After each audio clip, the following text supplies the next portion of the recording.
हाँ, good morning मेरे प्यारे फ्यूचर डॉक्टर्स, गुड मॉर्निंग।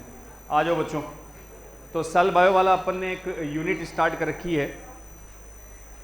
उसमें कल अपन ने शायद गोल्जी अपैरेटस वाला पार्ट कंप्लीट कर लिया था ना। चलो नेक्स्ट बच्चों लेते हैं। एंडो मेम्ब्रेन सिस्टम के जो लास्ट दो सेल ऑर्गेनल बच गए थे, एंडो मेम्ब्रेन में कितने बताए थे आपको? 4। Endoplasmic reticulum, Golgi body, lysosome और एक आया था वैक्यूल्स। रिमेनिंग जो दो है वो बेटा जी आज अपन कंप्लीट करते हैं। तो फर्स्ट आप हेडिंग डाल लीजिए लाइसोसोम। इसका अपन डिस्कस करते हैं लाइसोसोम। अगला जो सेल ऑर्गेनल है लाइसोसोम। अब एक बच्चों 11th वाले बच्चे कितने हैं इसमें अपनी क्लास में? 11th के जो बच्चे हैं टारगेट वाले जो 12th कर चुके, तो अपन बैच सेपरेट भी करेंगे, टारगेट वालों का बैच अलग से, क्योंकि जो बच्चे नीट का एग्ज़ाम दे रहे हैं ना, नीट की डेट आ गई है 12 सितंबर, 2 महीने का ड्यूरेशन अपने पास है। तो टारगेट वाले बच्चों को अपन सेपरेट कर देंगे 1-2 रोज़ में, उनका अलग बैच कर देंगे। बाकी 11th वाला अपना चलता रहेगा। हिंदी मीडियम के कितने हैं 11th में? तू इधर, कोई दिक्कत नहीं। प्रॉब्लम हुई थी क्या कल? हैं थोड़ी सी दिक्कत।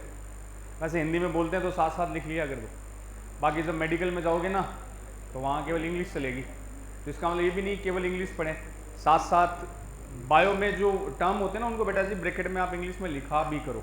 इंग्लिश की आदत स्टार्टिंग में 2-4 दिन थोड़ा सा जोर आओ, जोर समझना, हाँ जोर आओ, लेकिन बाद में आपने जोर आएगा, लगेगा हमें समझ में नहीं आ रहा है, और 5-7 दिन बाद आपको फील होगा कि हाँ समझ में आएगा ही नहीं। ऐसा नहीं 5-7 दिन में लगे नहीं सर अब समझ में आ गया, ऐसा ही लगेगा। फिर आदत पड़ जाएगी अपने को कि हाँ ऐसा ही सब कुछ चलेगा, हो जाएगा, धीरे धीरे एडजस्ट हो जाएंगे। तो गोल्जी बॉडी में बच्चों बता रहे थे अपन की कई नाम अपन ने उसके बताए थे, डिस्कवर्ड बाय कैमिलो गोल्जी, जिन्होंने आउल की नर्वस सेल्स में माइक्रोस्कोप से देखा गोल्जी बॉडी। उसको अपन ने डिक्टियोसोम बोला था, लाइपोकोन्ड्रिया बोला था, ट्रैफिक पॉलिसमैन बोला था, मिडलमैन ऑफ सेल भी बोला था। देन गोल्जी बॉडी में 3 पार्ट बेटा जी, cisternae, vesicle, tubules, Golgian vacuoles भी आते हैं। वो वैक्यूल्स आज भी अपन डिस्कस करेंगे। उसके अलावा अपन ने सिस्टर्नी ईआर से कंपेयर किया था, वही फ्लेट अनब्रांच स्ट्रक्चर होती है, बट यहाँ राइबोसोम अटैच नहीं होते। ईआर पे वो राइबोसोम आ गए थे, तब आपने उसको आरईआर बोला था। तो ईआर में जो प्रोटीन लिपिड बना वो आपने किसको दे दिया था? गोल्जी बॉडी को। एंट्री करेगा सिस फेस से, देन वो उस पर कार्बोहाइड्रेट को बाइंड करेगा, प्रोसेस कॉल्ड ग्लाइकोसाइलेशन। देन बेटा जी आपके पास ग्लाइकोलिपिड और ग्लाइकोप्रोटीन बन गया। अब उसको ट्रांस फेज से क्या कर दो? बाहर निकाल दो, या तो सेल के बाहर निकाल दो या सेल में कहीं और वो अपने फंक्शंस को यूटिलाइज कर लेगा। वो सारी प्रोसेस थी। अगला जो पार्ट है बेटा जी, अगला साइट ऑर्गेन आप मेंशन कीजिए लाइसोसोम। इसकी बात अपन करते हैं। तो कल एक गोल्जी बॉडी का लास्ट फंक्शन भी लिखा था अपन ने, फॉर्मेशन ऑफ ईआर और गोल्जी बॉडी बेटा जी मिलकर क्या बनाते हैं? लाइसोसोम बनाते हैं। ईआर तो क्या प्रोवाइड करवाएगा? मटेरियल जो लाइसोसोम के लिए रिक्वायर्ड है, और गोल्जी बॉडी उसको पैक कर देगा। तो packaging Golgi body, material provided by ER, then combinedly called lysosome. चलो तो पहले एक साइंटिस्ट का नाम लिख लेते हैं। Lysosome discovered by de Duve scientist, DUVE, de Duve, Christian de Duve. इन्होंने लाइसोसोम की खोज की, discovered by de Duve. Membrane base पर बेटा जी कैसा ऑर्गेनल है? सिंगल मेम्ब्रेन है, डबल मेम्ब्रेन है कि मेम्ब्रेन लेस है? सिंगल। मेम्ब्रेन लेस में तो आपको बताया था राइबोसोम, सेंट्रियोल।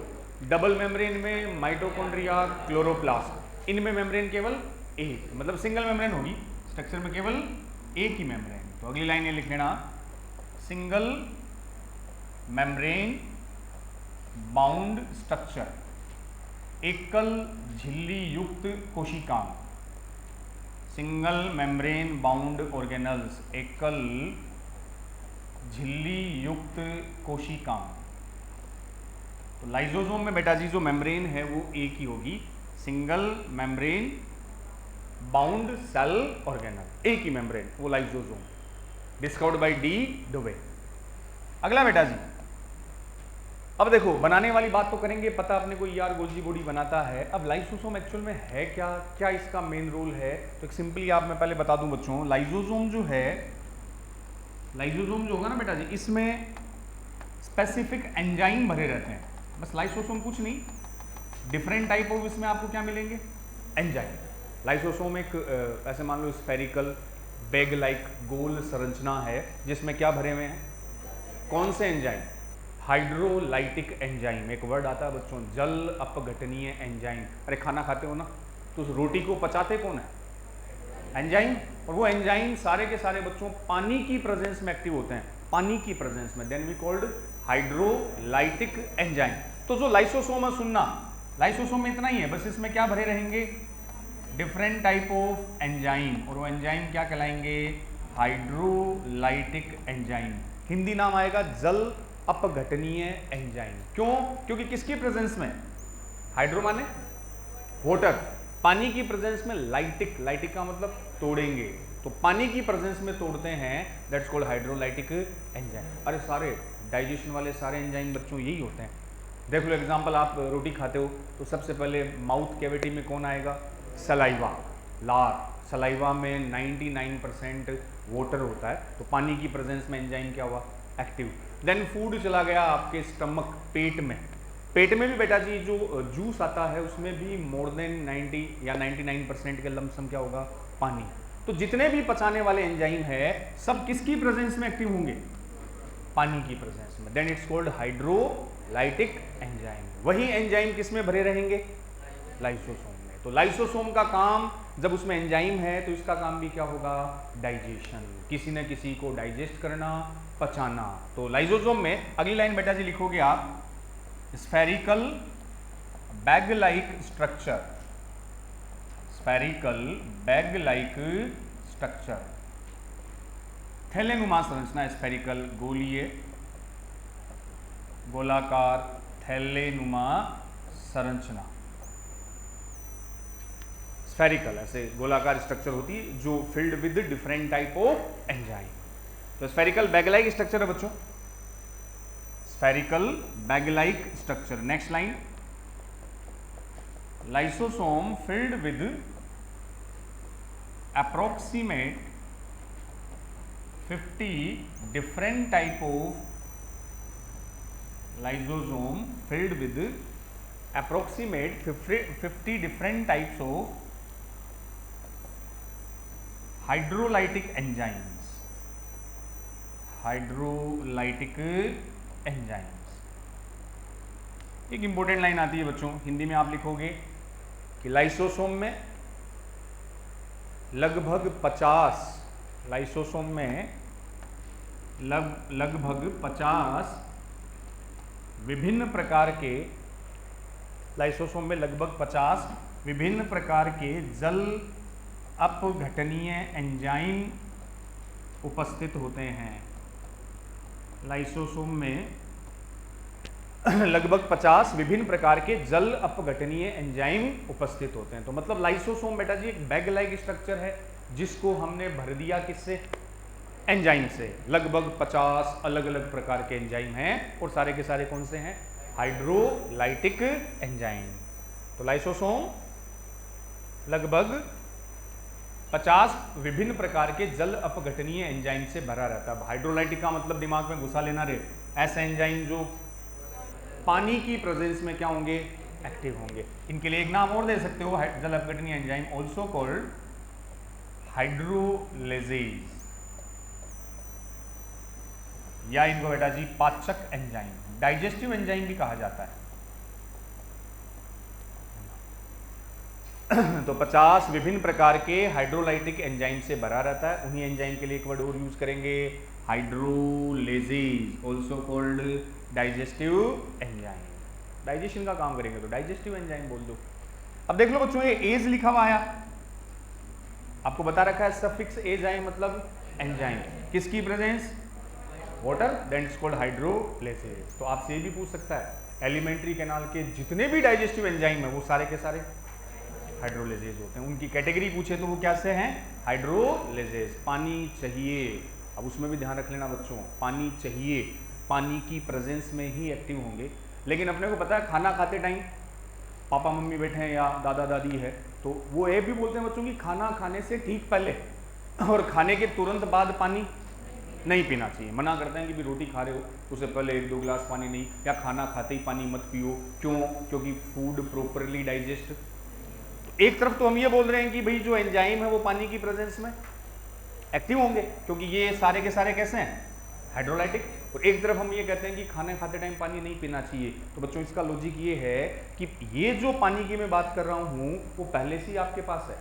आपकी सलाइवा में पहले से 99% क्या है, वाटर है। जो स्टमक का जूस है उसमें पहले से 99% क्या है, वाटर, पहले ही पानी है। तो उस पानी की प्रेजेंस में एंजाइम क्या हो रखे हैं, एक्टिव हो रखे हैं। अगर आपने और पानी पिया, 1 गिलास पानी एक्स्ट्रा पी लिया खाना खाते टाइम, तो वो जो पानी है बच्चों, वो पानी उस जूस को क्या कर देगा, डाइल्यूट कर देगा, तनु कर देगा। ज़्यादा पानी से डाइल्यूट हो गया और डाइल्यूट होने के बाद एंजाइम अब असर कम कर देंगे। तो खाना खाते टाइम पानी नहीं पीना चाहिए। हाँ, पचाने वाले एंजाइम्स पानी की प्रेजेंस में क्या होंगे, एक्टिव, लेकिन ये वाटर पहले से ही आपके जूस में क्या है, प्रेजेंट है। तो एक्स्ट्रा पानी की रिक्वायरमेंट अपने को नहीं होगी। चलो, तो इन एंजाइम्स को हम क्या बोलेंगे, हाइड्रोलाइटिक, ऑल्सो कॉल्ड हाइड्रोलेजेज और डाइजेस्टिव एंजाइम, डाइजेशन में रोल प्ले करेंगे।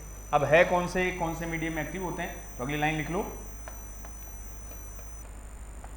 कि lysosomal enzymes are active in acidic pH. इसके लिए बेटा जी ऑप्टिमम पीएच होती है 5। Lysosomal enzymes are active in acidic pH. Hindi में लिखेंगे लाइसोसोम में उपस्थित एंजाइम अम्लीय पीएच पर सक्रिय होते हैं, कार्य करते हैं। लाइसोसोम में उपस्थित एंजाइम अम्लीय पीएच पर कार्य करते हैं और वो पीएच अम्लीय बेटा जी कितनी होगी, 5। पीएच समझते हो, 7 से नीचे एसिडिक, उधर बेसिक। तो लाइसोसोम के एंजाइम के लिए आपको पीएच कितनी चाहिएगी, 5 माने वो कैसी होगी, एसिडिक। अंडरलाइन कर लेना, एसिडिक पीएच पर लाइसोसोमल एंजाइम काम करते हैं। हर एंजाइम की पीएच फिक्स होती है बच्चों। एक सिंपल से एग्जांपल से मैं साइड में समझा दूं। जैसे अभी आपने सलाइवा का नाम लिया था, हाँ, सलाइवा माने अपनी लार की एंजाइम जो होता है बेटा जी वो कौन सी पीएच पर, 6.8। हर एंजाइम एक फिक्स पीएच पर मैक्सिमम एक्टिव रहेगा, उसकी एक्टिविटी वहां क्या होगी, मैक्सिमम। अब मान लो सलाइवा के लिए पीएच कितनी चाहिए, 6.8, और मान लीजिए बच्चों सलाइवा की पीएच हमने कर दी 7.0 कैसे भी, या सलाइवा की पीएच होगी 6.5। इन दोनों कंडीशन में जो सलाइवा का एंजाइम है उसकी एक्टिविटी कम हो जाएगी। तो हर एंजाइम एक फिक्स पीएच पर हाईली एक्टिव होता है, मैक्सिमम एक्टिव होगा। तो लाइसोसोमल एंजाइम को पीएच चाहिए। अगर मैं पीएच 5 से ज्यादा कर दूं या 5 से कम कर दूं तो इन एंजाइम की एक्टिविटी कम हो जाएगी। तो हमें पीएच कितनी रखनी है, 5 फॉर मैक्सिमम एक्टिविटी। तो ये पीएच याद रख लियो। नेक्स्ट आओ, अब कौन कौन से एंजाइम है, 2-4 इंपॉर्टेंट एग्जांपल लिख लें कि जो नेम ऑफ एंजाइम, लाइसोसोम में बेटा जी कौन से एंजाइम होंगे और वो किसका डाइजेशन करेंगे। लाइसोसोमल एंजाइम डाइजेशन करते किसका वो देख लो। एक तरफ लिख लो एंजाइम, नेम ऑफ एंजाइम, एक तरफ डाइजेशन। इसमें बेटा जी अपन ने लिख लिया एंजाइम का नाम मैंने लिखा लाइपेज, बिल्कुल सुने हुए एंजाइम ये सारे। एज लग गया मतलब एंजाइम। एंजाइम कौन सा, किसको डाइजेस्ट करेगा, लिपिड का। तो लाइपेज है तो वो बेटा जी पचाएगा लिपिड को। लिपिड माने वसा। तो ये एंजाइम आपको कहाँ मिलेगा, लाइसोसोम में। एक हमने नाम लिखा प्रोटीएज।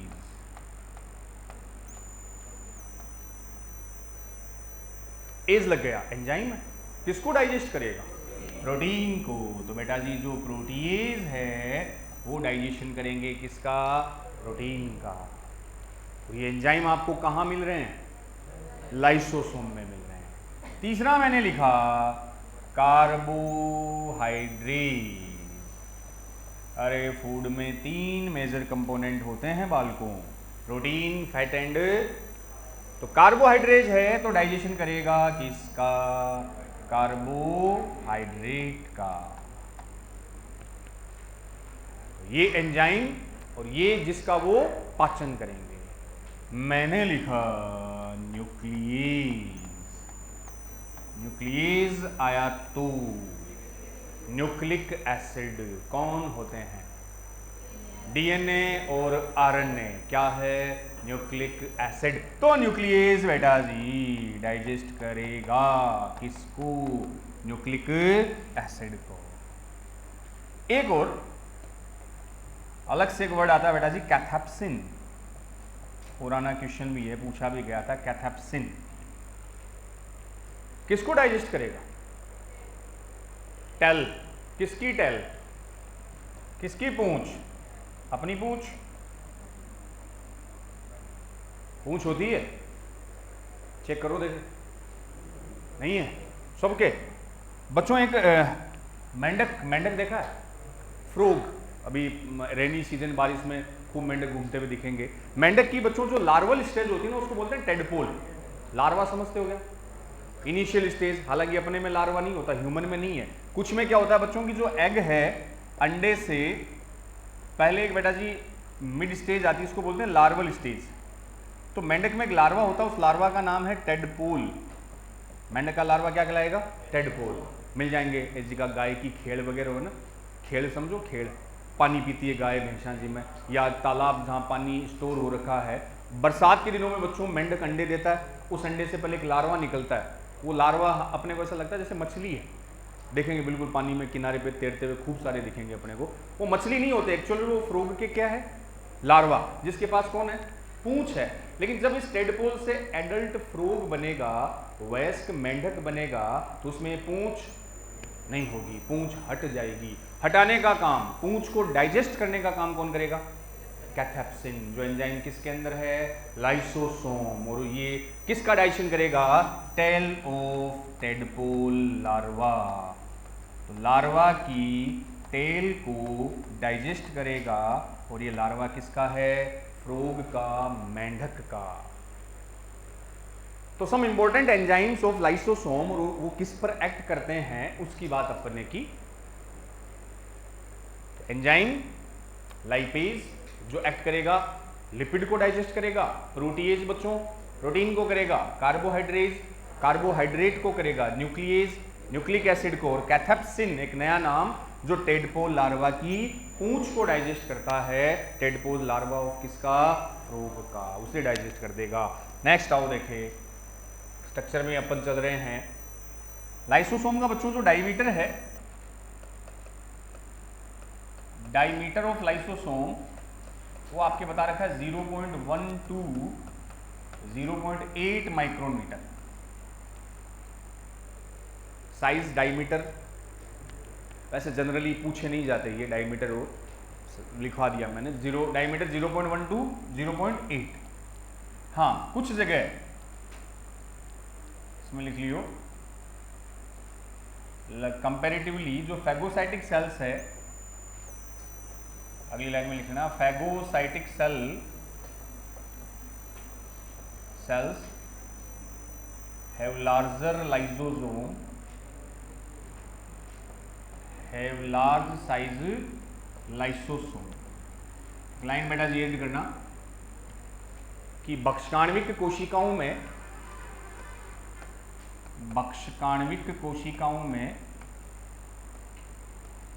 फैगोसाइटिक सेल्स, बक्षकाण्विक कोशिकाओं में बड़े आकार के लाइसोसोम उपस्थित होते हैं।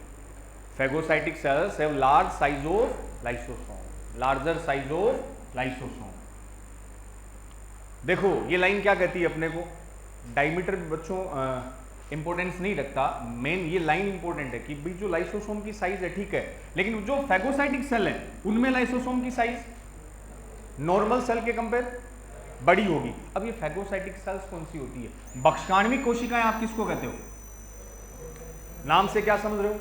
ऐसी सेल जो खाने पीने का काम करेगी, जो नेचर वाइज कैसी है, फैगोसाइटिक है। अब बच्चों इसके कुछ एग्जांपल, जैसे मान लो अपन कहते हैं कि आपकी बॉडी में कोई माइक्रोब्स घुस गया, कोई बैक्टीरिया बॉडी में घुस गया, बाहर से आ रहा है, और हमने कहा था कि कुछ भी बाहर से घुसे उसे आपने क्या नाम दिया था, एंटीजन। कोई भी बैक्टीरिया वायरस बाहर से आया वो क्या है, एंटीजन। ये एंटीजन आ गया। अब बेटा जी इस एंटीजन से आपकी बॉडी अपने को क्या करेगी, प्रोटेक्ट करेगी। तो बॉडी में कुछ स्पेशल सेल होती है, उन सेल को हम नाम देते हैं फैगोसाइटिक सेल। क्या करी, ये रही कोई फैगोसाइटिक सेल है, ये इसको पता चल गया कि कुछ ना कुछ बाहर से आया है, कुछ गड़बड़ चीज बाहर से आई है, इम्यून सिस्टम को पता चल गया। अब ये फैगोसाइटिक सेल उस एंटीजन के पास जाएगी, पता करेगी कैसा है, पता चला कि ये तो अपनी बॉडी के लिए हार्मफुल है, हानिकारक है, रोग डिजीज कर सकता है, तो ये सेल उस हार्मफुल एंटीजन को खा लेगी। खाने की प्रोसेस को फैगोसाइटोसिस, और वो सेल क्या कहलाई, फैगोसाइटिक सेल। खा लिया। खाने के बाद इस फैगोसाइटिक सेल के अंदर कौन है, बड़े साइज के लाइसोसोम है। वो लाइसोसोम बच्चों इस एंटीजन पर क्या छोड़ देंगे, अलग अलग डाइजेस्टिव एंजाइम, और वो एंजाइम उस एंटीजन को क्या करेगा, डाइजेस्ट कर देगा, खत्म कर देगा, और अपन उस एंटीजन से बॉडी को प्रोटेक्ट कर लेंगे। तो ऐसी सेल जो पैथोजन को खाने पीने का काम करती है उन्हें आप क्या बोल दोगे, फैगोसाइटिक। और उसमें लाइसोसोम की साइज बड़ी होगी क्योंकि काम इनका लाइसोसोम का है, और उन हार्मफुल पैथोजन को डाइजेस्ट करना है, खा पी के खत्म करना है। क्लियर। मैं कुछ फैगोसाइटिक सेल के आपको एग्जांपल बता देता हूं, आप बच्चों ध्यान रख लेना। Some examples of phagocytic cell. Body की बक्षकाणु कोशिका के कुछ उदाहरण, जैसे ब्लड में फैगोसाइटिक का काम WBC, व्हाइट ब्लड सेल्स आपको प्रोटेक्ट करती है, मोनोसाइट, न्यूट्रोफिल, वो आगे की बात, यहाँ WBC लिख लो। तो WBC फैगोसाइटिक सेल है किसकी, ब्लड की। और कोई किसी को ध्यान हो, कफर सेल, बिल्कुल बेटा जी, एक कफर सेल आती है किसकी, लीवर की। यकृत की जो फैगोसाइटिक सेल है उसको बेटा जी क्या बोलते हैं अपन, Kupffer cell. Dust cell, dust cell किसकी, फेफड़ों की बच्चों, जो अपने लंग्स है उनकी फैगोसाइटिक सेल को हमने क्या नाम दिया, डस्ट सेल। ये अलग अलग ऑर्गन्स की अलग अलग फैगोसाइटिक सेल्स। तो आपके ब्लड में WBC, लीवर माने यकृत, यकृत में कौन सी सेल, कफर सेल्स बोलते हैं, और फेफड़ों में कौन सी सेल, डस्ट सेल। सबका काम फैगोसाइटोसिस। इन सब में जो लाइसोसोम उनकी साइज क्या होगी, लार्ज होगी, और ये उसे खा पी के क्या करेंगे, खत्म करेंगे। तो वैसे लाइसोसोम प्रेजेंट है, इन स्पेशल सेल में उनकी साइज बड़ी होगी क्योंकि इनमें रोल ही किसका है, लाइसोसोम का, लाइसोसोम के एंजाइम का, जो उस वेस्ट मटेरियल, हार्मफुल मटेरियल को क्या करेगा, डाइजेस्ट। समझ गए। चलो अगला बच्चों पॉइंट छोटा सा इसमें लिख लियो, अकरेंस ऑफ लाइसोसोम। किस किस में लाइसोसोम कहां है, अकरेंस ऑफ लाइसोसोम, लाइसोसोम की उपस्थिति कहां कहां प्रेजेंट होगा, कौन कौन सी सेल में लाइसोसोम, कौन से ऑर्गेनिज्म से लेकर अपन एग्जांपल लिख लें। अकरेंस ऑफ लाइसोसोम, तो यूकेरियोट सेल में, एनिमल सेल में लाइसोसोम होंगे कि नहीं, आप में लाइसोसोम है कि नहीं है, है ही है, पढ़ रहे हो ना, अभी पढ़ा तो है। एनिमल सेल में लाइसोसोम प्रेजेंट है, एक्सेप्ट एक सेल में नहीं होते। बताओ देखें, ये वही सेल है बेटा जी जिसमें न्यूक्लियस भी नहीं होता, जिस सेल में माइटोकॉन्ड्रिया भी नहीं होता, वो सेल जो अपने अंदर के स्पेस को बढ़ाने के लिए सब कुछ बाहर निकाल देती है, जो अपने अंदर हीमोग्लोबिन भरने के लिए सब कुछ बाहर निकाल देगी, RBC, रेड ब्लड कॉर्पसल्स। इनमें कोई ऑर्गेनल नहीं होता ताकि ज्यादा से ज्यादा क्या भर दो, हीमोग्लोबिन, और हीमोग्लोबिन बेटा जी O2 का ट्रांसपोर्ट करेगा। तो एनिमल सेल में, सभी एनिमल सेल में लाइसोसोम उपस्थित है, अपवाद एक्सेप्ट किस सेल को छोड़कर, RBC। अगला अगर बात बच्चों बैक्टीरियल सेल की आए, जीवाणु कोशिका, तो आरबीसी को छोड़ के सब में आपको लाइसोसोम मिलेगा। नेक्स्ट हमने बात की बैक्टीरियल सेल की, बोलो बोलो बोलो बोलो। बैक्टीरियल सेल का जब डायग्राम बनाया था अपन ने, वहां लाइसोसोम थे क्या?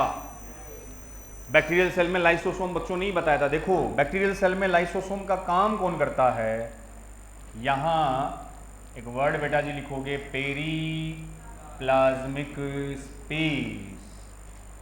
Periplasmic space act as a lysosome.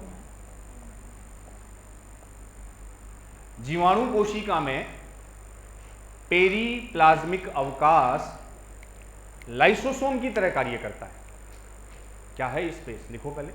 जीवाणु कोशिका में पेरीप्लाज्मिक स्पेस लाइसोसोम की तरह कार्य करता है। पेरीप्लाज्मिक स्पेस, पेरीप्लाज्मिक अवकाश बेटा जी इसको बोलते हैं, पेरीप्लाज्मिक स्पेस। तो जीवाणु कोशिका में वैसे लाइसोसोम नाम से कोई स्ट्रक्चर नहीं है। वहां कौन है, ये प्रोकैरियोट में नहीं होता, यूकैरियोट में होता है, मैंने स्टार्ट में बताया था बच्चों। तो बैक्टीरियल सेल में पेरीप्लाज्मिक स्पेस लाइसोसोम के जैसे काम करता है, इनमें वैसे लाइसोसोम एब्सेंट होते हैं। अब पेरीप्लाज्मिक स्पेस क्या, देखो space between cell wall and cell membrane. तो कोशिका भित्ति और कोशिका झिल्ली के बीच का अवकाश। तो पेरीप्लाज्मिक स्पेस में मेंशन कर लेना बच्चों, सेल वॉल और सेल मेम्ब्रेन के मध्य का अवकाश, space between cell wall and cell membrane. तो बैक्टीरिया का डायग्राम याद होगा, ऐसी सी अपन ने सेल बनाई थी बेटा जी, प्रोकैरियोटिक सेल, एक 3 कवरिंग थी उसकी। हाँ, सबसे आउटर था ग्लाइको कैलिक्स, फिर बेटा जी सेल वॉल, फिर तो ये आउटर यहाँ मान लो एक बार सेल वॉल है, इस वाइट कलर में हमने मान लिया सेल मेम्ब्रेन है। इनके बीच का स्पेस ये वाला, ये जो स्पेस है ये पेरीप्लाज्मिक स्पेस, ये किसकी तरह काम करेगा, लाइसोसोम। ऐसी साइड में बना के समझना ना। तो सेल वॉल और सेल मेम्ब्रेन के बीच का स्पेस, वही बेटा जी क्या है, पेरीप्लाज्मिक स्पेस, जो काम करता है एक्ट एज लाइसोसोम। तो यूकैरियोट एनिमल सेल सब में होगा, प्रोकैरियोट में नहीं होगा। Bacteria is example of prokaryote cells बच्चों, उसमें सेल मेम्ब्रेन और सेल वॉल के बीच का जो पेरीप्लाज्मिक स्पेस है वही लाइसोसोम की तरह काम करता है। अगला बैक्टीरियल सेल के बाद फंगल सेल, कवक। इसमें मैक्सिमम नंबर ऑफ लाइसोसोम, सबसे ज्यादा संख्या में जो लाइसोसोम मिलते हैं बच्चों वो फंगल सेल में मिलेंगे, कवक कोशिका में। आगे आएगा डाइजेशन में इसका रोल देखो। फंगल सेल, इसमें मेंशन कर लेना मैक्सिमम नंबर ऑफ लाइसोसोम। तो सबसे ज्यादा लाइसोसोम आपसे पूछे तो फंगल सेल। प्लांट में, प्लांट सेल की बात करें, इसमें भी डायरेक्ट तो लाइसोसोम नहीं होते, जो वैक्यूल होती है, लार्ज सेंट्रल वैक्यूल, वो बेटा जी एक्ट एज लाइसोसोम। अलग से भी होते हैं लेकिन वैक्यूल वहां किसकी तरह काम करेगी, लाइसोसोम की तरह। तो इसमें मेंशन कर लेना, पादप में, पौधों में जो बड़ी रिक्तिका होती है वो लाइसोसोम के समान कार्य करती है। प्लांट में लार्ज होती है ना वैक्यूल, अपने में स्मॉल होती है। लार्ज वैक्यूल बच्चों एक्ट एज कैसे, लाइसोसोम। अब आपको बताया था जिन ऑर्गन्स के फंक्शन सेम हो, एनालोगस, तो लाइसोसोम और लार्ज वैक्यूल आपस में एनालोगस। मीजोसोम और माइटोकॉन्ड्रिया एनालोगस, और बैक्टीरिया में पेरीप्लाज्मिक स्पेस और लाइसोसोम एनालोगस, क्योंकि दोनों के फंक्शन सेम, फंक्शन सेम हो एनालोगस, ओरिजिन सेम हो होमोलोगस। तो ये कुछ एग्जांपल। आगे अपन इसके टाइप्स पे आते हैं, उससे पहले बच्चों अपन थोड़ा सा इसको रिवाइज कर लें, क्या डिस्कस किया अभी अपन ने। फिर लास्ट इसके टाइप्स और फंक्शन की बात अपन करेंगे। तो आज बेटा जी जो सेल ऑर्गेनल अपन ने उठाया है वो था lysosome. It's part of endo membrane system. Endo membrane system में कितने थे? 4 थे। आपने ईआर पढ़ ली, गोल्जी बॉडी पढ़ ली, बचे हुए दोनों आज अपन करेंगे। Lysosome discovered by de Duve, name of scientist, वैज्ञानिक थे। कैसी? सिंगल मेम्ब्रेन बाउंड स्ट्रक्चर, इसके चारों तरफ एक ही मेम्ब्रेन होती है, एकल झिल्ली। स्फेरिकल बैग लाइक स्ट्रक्चर है, थैले जैसी गोलाकार संरचना है जिसमें भरे रहते हैं 50 अलग अलग प्रकार के एंजाइम। और वो एंजाइम बेटा जी कौन से? हाइड्रोलाइटिक। जो हाइड्रो का मतलब पानी की प्रेजेंस में क्या होंगे? एक्टिव। सो ऑल्सो कॉल्ड हाइड्रोलेजेज या डाइजेस्टिव एंजाइम, पाचक एंजाइम। और ये जो एंजाइम है बेटा जी उनके लिए एक स्पेशल पीएच चाहिए। कितनी? 5 माने एसिडिक। इस पीएच पर ये एक्टिव रहते हैं। कुछ एग्जाम्पल आपने एंजाइम के लिखे, लाइक लाइपेज डाइजेस्ट करेगा लिपिड को, प्रोटीएज डाइजेस्ट करेगा प्रोटीन को, कार्बोहाइड्रेट डाइजेस्ट करेगा कार्बोहाइड्रेट को। और एक नया नाम बच्चों कैथेप्सिन। ये enzyme tail of tadpole larva, मेंढक का लार्वा टेडपोल, उसमें पूंछ होती है, जबकि एडल्ट फ्रॉग में पूंछ गई कहाँ? उस पूंछ को बेटा जी डाइजेस्ट कर दिया। किसने? कैथेप्सिन ने। उसने हटा दिया, तो फ्रॉग में पूंछ नहीं होती। साइज की बात आए तो 0.1 से 0.8 माइक्रोमीटर, रहने दियो याद इस डायमीटर की बात। बस ध्यान ये रखने लगा कि कुछ स्पेशल सेल होती है जिनमें लाइसोसोम की साइज बड़ी होती है। वो सेल फैगोसाइटिक, नाम भक्षकाण्विक, काम उन हार्मफुल पैथोजन का भक्षण करना। खाना पीना है तो डाइजेशन तो होगा, डाइजेशन होगा तो एंजाइम होंगे तो लाइसोसोम आ गया। तो जैसे ब्लड की फैगोसाइटिक सेल WBC, लीवर में कूफर सेल, फेफड़ों में डस्ट सेल, ये सब फैगोसाइटिक होती है। फिर हमने कहा लाइसोसोम कहाँ कैसे है? तो एनिमल सेल में होते हैं, केवल RBC को छोड़कर, उसमें तो कुछ नहीं होगा, केवल हीमोग्लोबिन होगा बच्चों और कुछ नहीं होगा। बैक्टीरियल सेल में लाइसोसोम नाम से कुछ नहीं है, बस सेल वॉल और सेल मेम्ब्रेन के बीच का जो स्पेस है दैट्स कॉल्ड बेटा जी पेरीप्लाज्मिक स्पेस, ये काम करता है लाइकेज लाइसोसोम। आपको फिर बताया सबसे ज्यादा लाइसोसोम की बात आए तो फंगल सेल में, प्लांट सेल में भी कुछ में मेंशन कर लेते हैं। बाकी जो बड़े आकार की वैक्यूल होती है, रिक्तिका होती है, वही किसकी तरह काम करेगी? लाइसोसोम। चलो नेक्स्ट, अगली बेटा जी इसमें लाइन मेंशन कर लियो। अब जैसे ये बताया था ना कि लाइसोसोम किस पीएच पर काम करेंगे? लाइसोसोम किस पीएच पर? ये मान लो कि लाइसोसोम देखियो, एक वो पीएच वाला भी अपन फंडा क्लियर कर लें। ये इसमें छोटा एक लाइसोसोम और ले लेते हैं। चलो बेटा जी, सेल में एक लाइसोसोम समझाने के लिए इसको मान लें अपन, ये बाहर है साइटोप्लाज्म, बाकी की बात नहीं करेंगे। ये ऑर्गेनल अपना कौन सा है? इसमें हम यहाँ लाइसोसाइम समझ रहे हैं। सुनिए एक छोटी सी बात, अब साइटोप्लाज्म जो है इसका बेटा जी पीएच इन जनरल बताते हैं 7, यहाँ पीएच है 7। लाइसोसोम का भी स्टार्टिंग में पीएच 7 होता है, 7 पीएच होगा। 7 पीएच में जो लाइसोसोम के एंजाइम है वो एक्टिव नहीं होंगे, उसकी पीएच कितनी चाहिए? 5। अब मुझे एक छोटी सी बात बताओ कि जो कैटायंस होते हैं लाइक हाइड्रोजन, डनायन जो होते हैं, उनकी प्रेजेंस का पीएच पर कोई इफेक्ट? कैटायंस पीएच को बढ़ाते हैं कम करते हैं? हाँ, एसिडिक H+ जब जाएगा तो पीएच देखो बच्चों, साइटोप्लाज्म की पीएच 7 माने न्यूट्रल, न एसिडिक न बेसिक। इनिशियली जो लाइसोसोम है, इनिशियली शुरुआत में लाइसोसोम की पीएच भी, लेकिन 7 पीएच पर लाइसोसोम के एंजाइम काम, पीएच कितनी करो? 5 का मतलब पीएच को कम करो। कम करने के लिए कौन चाहिए? अब सुनो, H+ कहाँ से आए? तो जो H+ बेटा जी, H+ जो है साइटोप्लाज्म में जो H+ आयन होते हैं, यहाँ मान लो ये H+ आयन है, इन H+ आयन को किस में भेजना है? लाइसोसोम में। यहाँ से ये किस में जाएंगे? लाइसोसोम। तो जैसे मान लो यहाँ ये प्रोटीन पंप बच्चों होते हैं ऊपर, इसके ऊपर ऐसे लाइसोसोम की मेम्ब्रेन पर दैट्स कॉल्ड हाइड्रोजन पंप, और प्रोटोन पंप इनको बोला जाता है। सुनियो पहले पूरी बात, हाइड्रोजन और प्रोटोन पंप। इन हाइड्रोजन पंप से कौन एंट्री लेगा? हाइड्रोजन। कहाँ जाएगा? लाइसोसोम में। तो साइटोप्लाज्म से H+ आयन कहाँ गए? लाइसोसोम में। तो अंदर पीएच कम हो जाएगी, और कम होते होते वो कितने पर आ गई? 5 पीएच होती ही लाइसोसोम के एंजाइम क्या हो गए? एक्टिव हो गए। तो इनिशियली लाइसोसोम की पीएच ज़्यादा होती है, उसे कम करने के लिए हमें क्या चाहिए, हाइड्रोजन आयन, जो कहाँ से लाएगा, साइटोप्लाज्म से। अब देखो सुनो, साइटोप्लाज्म में बात सुनियो बच्चों, साइटोप्लाज्म में जो H+ आयन है वो कम होते हैं कंपेयर टू लाइसोसोम।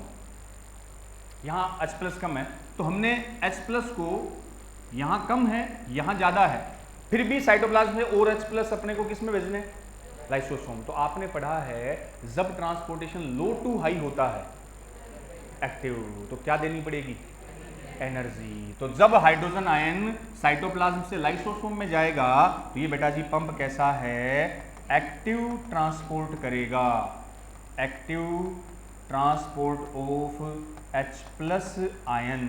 और इसके लिए बेटा जी क्या खर्च होगी, ATP यूटिलाइज्ड होगी। समझ गए बात। तो लाइसोसोम की पीएच को सुनो 5 पर लाने के लिए, कम करने के लिए हमने साइटोप्लाज्म से क्या भेजे, कहां भेजे, लाइसोसोम में भेजे। किसके थ्रू भेजे, तो लाइसोसोम की मेम्ब्रेन पर कौन है, अरे सोडियम पोटेशियम पंप बताया था, सोडियम पंप से सोडियम जाता है। ये पंप कौन सा है, hydrogen, also called proton pump, जो किसको लेगा, हाइड्रोजन को। कैसे लेगा, एक्टिव का मतलब क्या देनी पड़ेगी, एनर्जी। तो एनर्जी खर्च करके हमने हाइड्रोजन को किसे दे दिया, लाइसोसोम को, ताकि पीएच क्या हो सके, कम हो सके। तो ऐसे ये बना के समझ लियो। तो उसको H+ की रिक्वायरमेंट होती है, वो H+ कहां से आएंगे, फ्रॉम साइटोप्लाज्म। तो active transport of H+ ions, active transport of H+ ions from cytoplasm, cytoplasm से आगे। तो ट्रांसपोर्टेशन इसका कैसा हो गया, एक्टिव।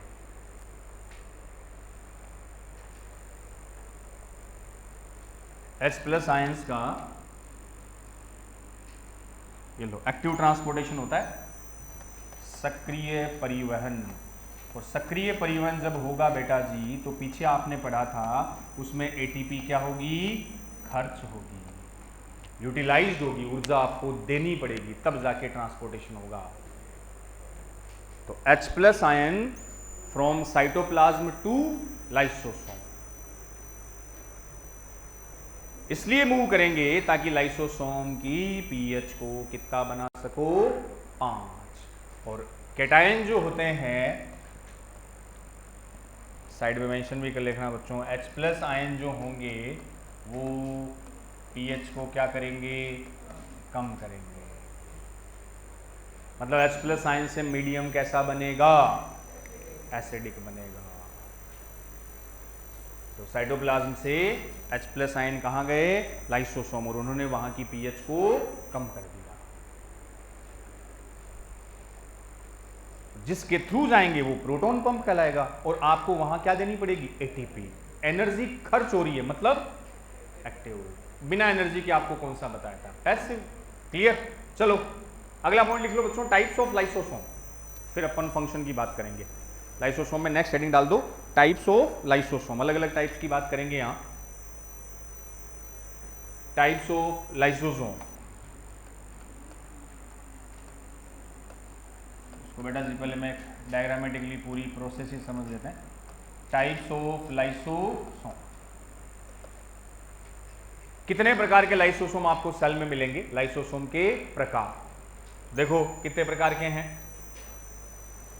पूरी मैकेनिज्म से समझा देता हूं मैं, एक डायग्राम से समझेंगे अपन। टाइप्स ऑफ लाइसोसोम, अपना गोला ले आते हैं, ले भाई तू आ जा बीच में, आ गया, ये सेल आ गई बच्चों। अब सेल में देखो लाइसोसोम बनेगा कैसे, कितने उसके टाइप्स होंगे, सारी चीज एक साथ डिस्कस करते हैं अपन। ये मान लिया अपन ने, क्या मान लिया, ये मान ली, हाँ डायग्राम से समझ जाओ, क्या बना दिया, गोल्जी बॉडी की सिस्टर ने। तो लाइसोसोम बना कौन रहा है, गोल्जी बॉडी। भाई पहला मटेरियल तो ER ने दे दिया, अब उसको पैक किसने किया, गोल्जी बॉडी। अब सुनते रहो पहले, ये अपना लाइसोसोम बन गया यहाँ, ये ग्रीन कलर में मान लो, ये लाइसोसोम बन गया, ये वेसाइकल्स लाइक स्ट्रक्चर लाइसोसोम है, इसमें मैंने ये भर दिए एंजाइम। तो लाइसोसोम सबसे पहले बना, गोल्जी बॉडी ने उसको पैक करके बना दिया। सबसे पहले जो लाइसोसोम बना, जो गोल्जी बॉडी के बिल्कुल पास है, अभी भी नया नया बना है, ताजा बना है, दैट्स कॉल्ड प्राइमरी लाइसोसोम। केवल सुनना है, सबसे पहले जो लाइसोसोम बना वो प्राइमरी, न्यूली सिंथेसाइज्ड लाइसोसोम, नया नया बना है। बनाया किसने? गोल्जी बॉडी ने बना दिया, पैक करके भेजा, जा भाई तैयार है तू। तो इनिशियली जो बना वो प्राइमरी है। अब बच्चों प्रोसेस देखो क्या है, ये बाहर मान लो कुछ, ये कुछ फॉरेन पार्टिकल्स है बाहर, ये सेल के बाहर कुछ फॉरेन पार्टिकल्स है, कुछ भी है, अपन ने कहा मान लो सॉलिड पार्टिकल्स है, इनको मैंने नाम दे दिया सॉलिड फॉरेन पार्टिकल्स, ठोस कण, सॉलिड पार्टिकल। अब ये सॉलिड पार्टिकल सेल के अंदर आए, सुनते रहना, सॉलिड पार्टिकल बेटा जी कहाँ है? सेल में आए। क्या बोलोगे प्रोसेस को? सॉलिड पार्टिकल्स का अंदर आना, सेल ईटिंग, फैगोसाइटोसिस, फैगोसाइटोसिस है। इन सॉलिड पार्टिकल्स को, ये मान लो सेल में आ गए, ये सॉलिड पार्टिकल्स आ गए, ये सेल के अंदर आ गए। इन पार्टिकल्स को अब डाइजेस्ट करवाना, तो ये मान लो पता चला ये तो शरीर के लिए काम के नहीं है, सेल के लिए, तो ये इंफॉर्मेशन किसको दे दी? लाइसोसोम जाएगा कि कौन आया है, क्या है, क्योंकि फैगोसाइटिक का काम किसका है? लाइसोसोम। अब ये लाइसोसोम जाके जुड़ेगा किससे? इस बाहर से आने वाले इन सॉलिड पार्टिकल्स के साथ। बेटा जी कौन बाइंड हो गया?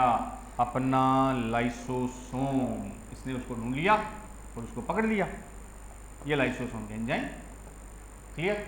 तो जो भी बाहर से आया, जो काम का नहीं है उसकी बात कर रहा हूं मैंने, उसको लाइसोसोम ने ट्रैप कर लिया, चिपका लिया। अब पकड़ने के बाद बीच में बच्चों,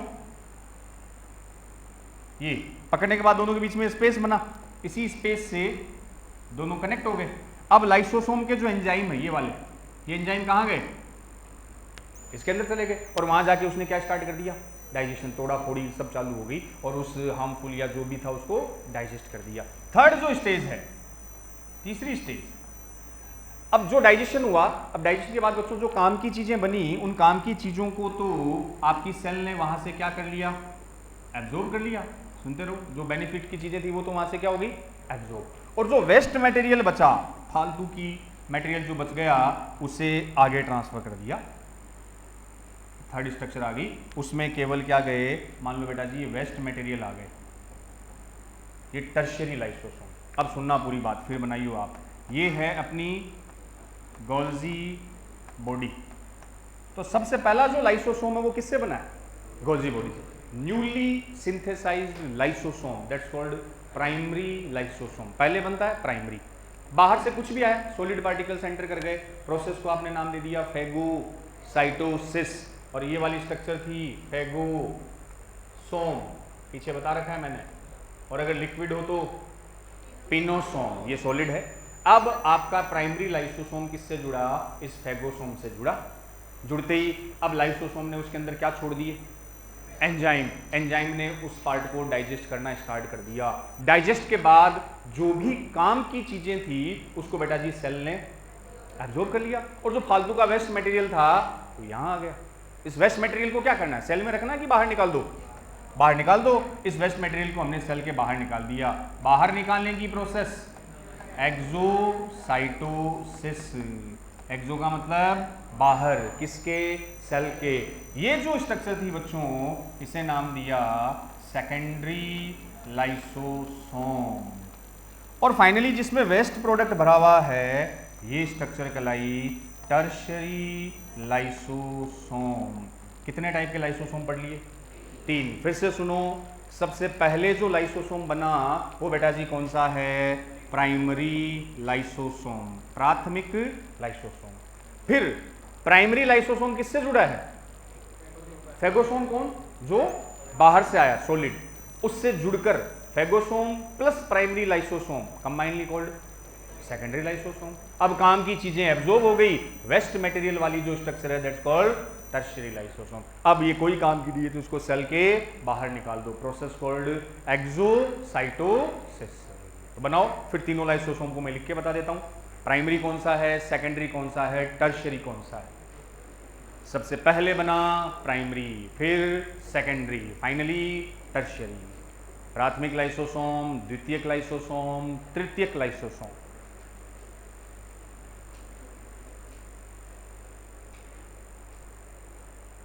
डायग्राम ही घुसा लो दिमाग में। Primary, secondary and tertiary lysosome.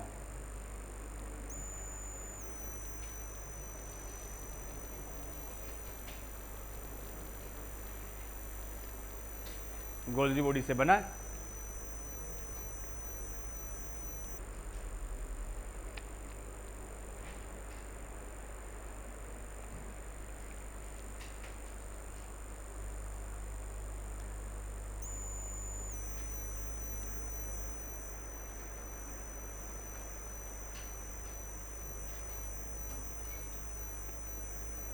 Solid particle अगर एंट्री लेता है, प्रोसेस कॉल्ड फैगो, क्या नाम था, अरे सेल ईटिंग बोला था ना, फैगोस क्या था, साइटोसिस, और सेल ड्रिंकिंग पिनोसाइटोसिस, जिसमें लिक्विड आएगा, सेल ड्रिंकिंग था। बाहर निकालने को एक्सोसाइटोसिस बोल दो, तो सॉलिड आ रहा है फैगोसोम, उसको नाम ही फैगो वर्ड अपन यूज करते हैं। फैगोसोम प्लस प्राइमरी लाइसोसोम वो सेकेंडरी है, वो एंजाइम गए, उसको डाइजेस्ट किया, सारा काम बाहर निकल गया, एक्सोसाइटोसिस। और ये लाइसोसोम कला है टर्शियरी, एक क्वार्टनरी भी होगा। ये तीन समझ लो, आगे समझ में सीधे से बस पूछ लेते हैं प्राइमरी कौन सा, सेकेंडरी की क्या स्पेसिफिक कैरेक्टर, टर्शियरी में क्या होता है।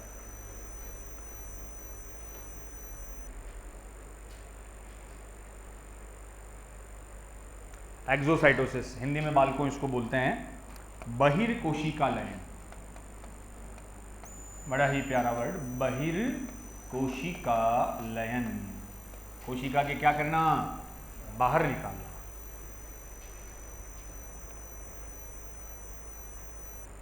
अब इसमें बन गया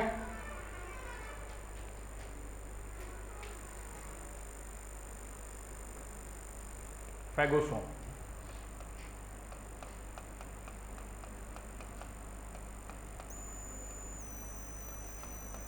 आउटर सेल मेम्ब्रेन मान लो सेल की, ऐसी गोल सेल बनी चाहिए एकदम, हाथ से बनाई मैंने, हम ही मिलेगा सर आपको, है चंद्रू बनाने के लिए। Do you know about Chandru? Chandru सुना है क्या? चंद्रू का मतलब मोर इंटेलिजेंट। सही है सर, हमारे माथे तो लिखा हुआ ना वो। चलो ये हो गया बच्चों। तो इसमें अपन ने बोलिया सॉलिड पार्टिकल्स आए, फिर रिएक्ट किया लाइसोसोम से। अब सुनो, मैं तीनों लाइसोसोम के बारे में पहले लिखता हूँ। फर्स्ट आप लिख लो बच्चों प्राइमरी लाइसोसोम क्या है, कि टाइप्स ऑफ लाइसोसोम में, तो थोड़ा सा इधर चल ले भाई, ये ले। अब यहां अपन ने पहला लिख लिया, मान लो प्राइमरी लाइसोसोम, प्राथमिक लाइसोसोम, और स्टोरेज ग्रेन्यूल्स बोलते हैं इसको, संचय कणिकाएं। तो फर्स्ट हेडिंग डाल दियो प्राइमरी लाइसोसोम और स्टोरेज ग्रेन्यूल्स। प्राथमिक लाइसोसोम क्या है, तो बोलो प्राइमरी लाइसोसोम के बारे में क्या लिखना पसंद करोगे? कौन सा लाइसोसोम जो अभी अभी किससे बना है? गोल्जी बॉडी से, नया नया, बिल्कुल नया, न्यूली सिंथेसाइज्ड लाइसोसोम। तो प्राइमरी में बेटा जी मेंशन करेंगे अपन न्यूली सिंथेसाइज्ड लाइसोसोम,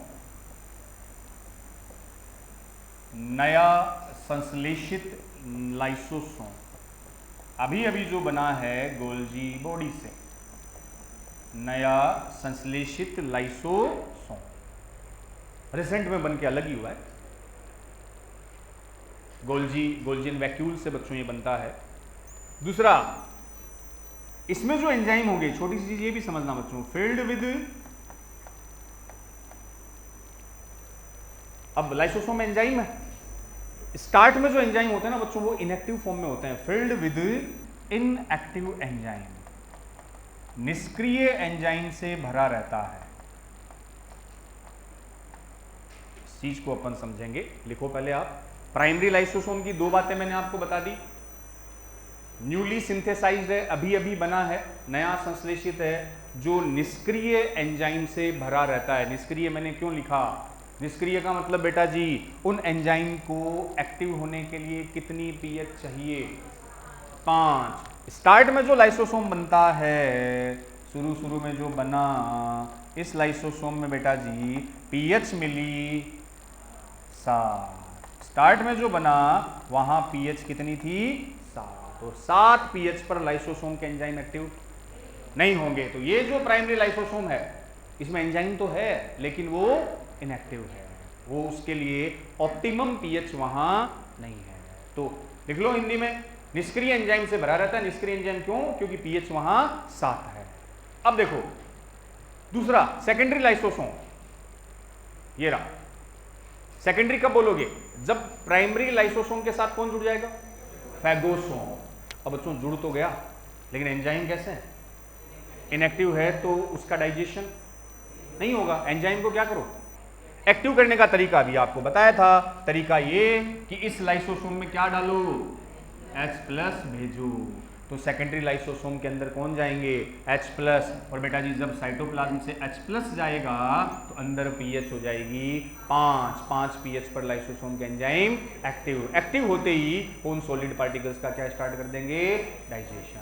तो प्राइमरी लाइसोसोम में एंजाइम आपको कैसे मिले? इनएक्टिव, क्योंकि यहां पीएच थी 7। तो 7 पर वो एंजाइम एक्टिव नहीं होते। तो सेकंड प्राइमरी के बाद हम लिखेंगे secondary lysosome. Secondary lysosome, secondary lysosome also called phagolysosome. Phagolysosome, secondary lysosome, द्वितीयक lysosome also called phagolysosome. Phagolysosome क्यों? क्योंकि किससे जुड़ेगा? फैगोसोम से। जुड़कर क्या करेगा? डाइजेशन। तो डाइजेस्टिव लाइसोसोम भी बोल देते हैं। या एक ही नाम लिख लो, हेटेरो फैगोसोम। हेटेरोफैगोसोम, इसका मीनिंग भी समझते हैं, हेटेरोफैगोसोम। तो सेकेंडरी लाइसोसोम में बेटा जी मेंशन कर लियो प्राइमरी लाइसोसोम प्लस फैगोसोम। इन दोनों को कंबाइनली आपने क्या नाम दे दिया? Secondary lysosome. और सेकेंडरी का मतलब अब एंजाइम क्या हो गए? Filled with active enzyme. अब एंजाइम कैसे हो गए?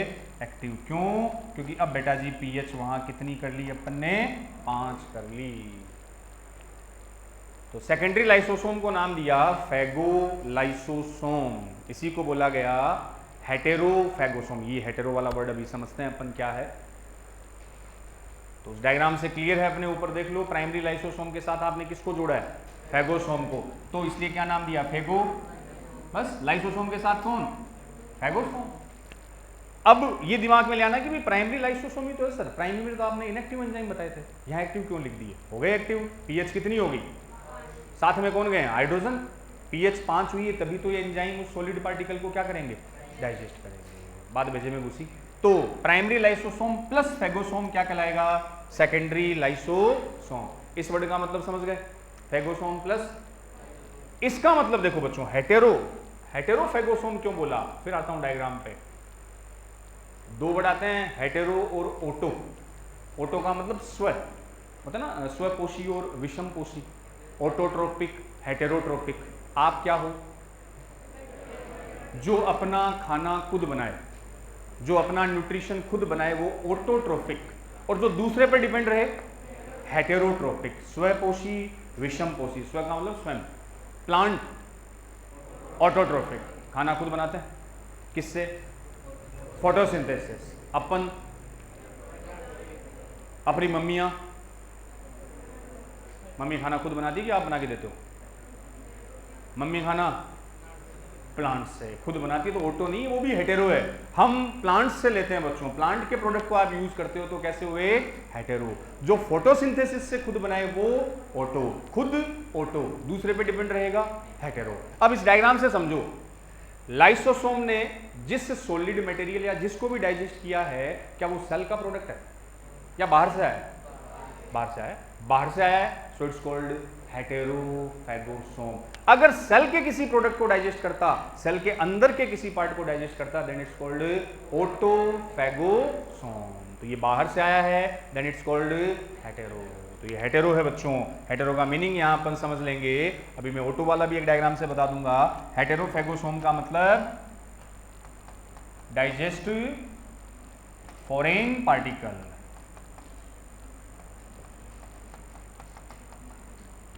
बाह्य कणों का पाचन, बाहर से कुछ भी आया उसको डाइजेस्ट करता है, देन इट्स कॉल्ड हेटेरोफैगोसोम। हेटेरोलाइसोसोम बोल दो। फॉरेन, बाहर से सॉलिड पार्टिकल, सेल के नहीं है, वो बाहर के आ गए, तो अपन ने इसको क्या बोल दिया, हेटेरो वर्ड यूज कर दिया।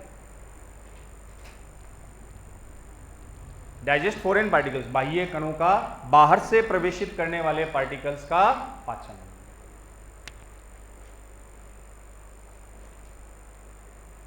समझ गए बात। अब देखो ऑटो का भी मैं एग्जांपल डायग्राम से लिख लिया। फॉरेन की बात आए तो ये फॉरेन ही है, क्योंकि डाइजेस्ट बाहर से आने वाले का कर रहा है। अब साइड में एक और छोटा सा डायग्राम बना लो, उसमें जैसे एक और एग्जांपल से समझ लें बच्चों अपन, मेरी तरह गोली बनाना अरे दो सर, चलो नहीं, क्या बस की बात नहीं है। अब इसमें जो लाइसोसोम है अपन ऑर्गेनल्स से बच्चों में सीधा ही बता दूं, जैसे ये मान लो अपना प्राइमरी लाइसोसोम है, ये कौन सा है, प्राइमरी। अब वो गोल्जी बॉडी से बनता है, वो सब पता है। अब एक सेल का ऑर्गेनल मैंने बना लिया, ये कोई सेल का ऑर्गेनल है, कौन सा हो सकता है, माइटोकॉन्ड्रिया। सुनियो पहले चीज, ये कोई सेल का एक ऑर्गेनल है, माइटोकॉन्ड्रिया। कई ऑर्गेनल्स होते हैं।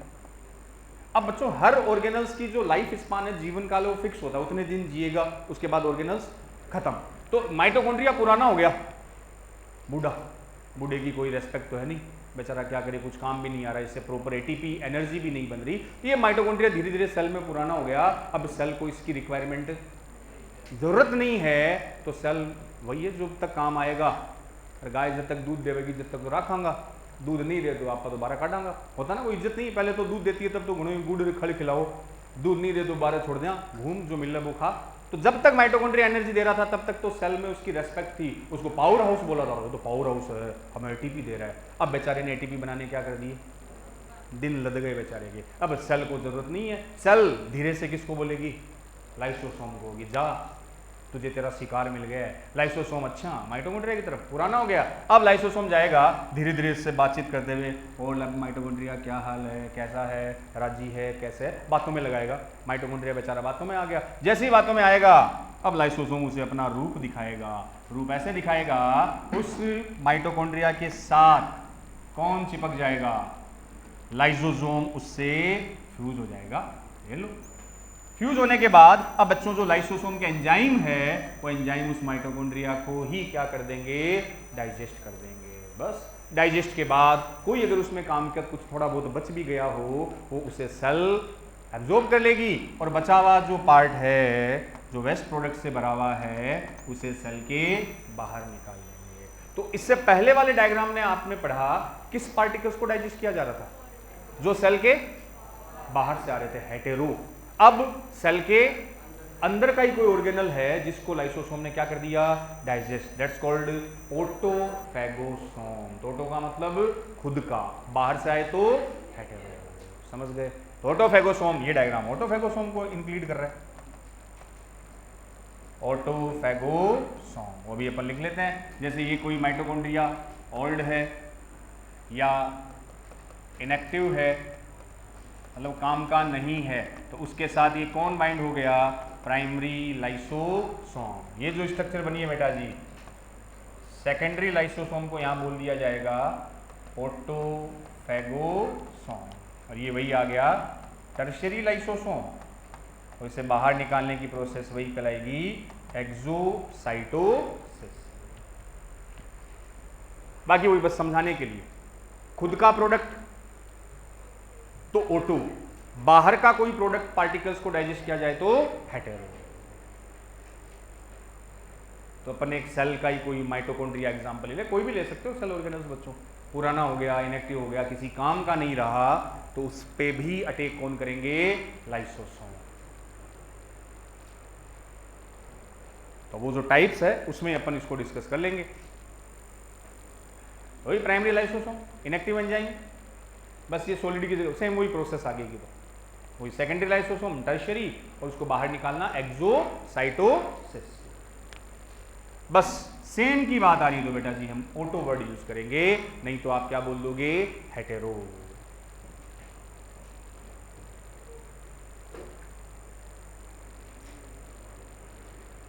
बन गया?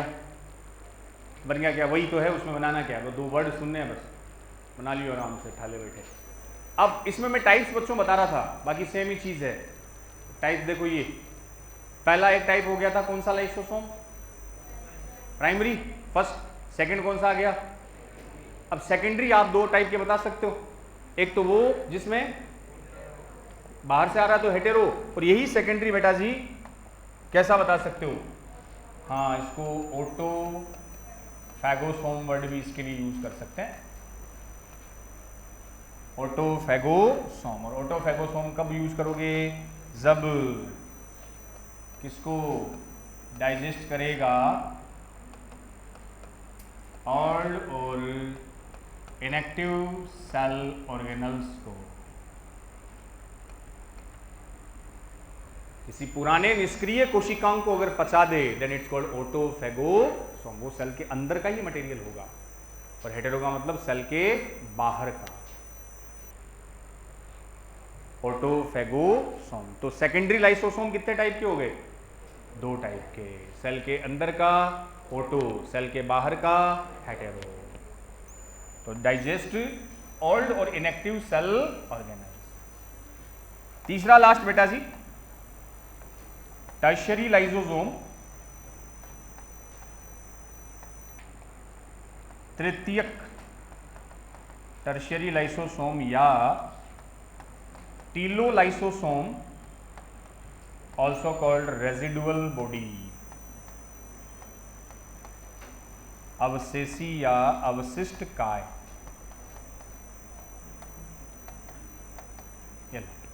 थर्ड मेंशन कर लो, टर्शियरी लाइसोसोम, टीलोलाइसोसोम और रेजिडुअल बॉडी, अवशिष्ट काय।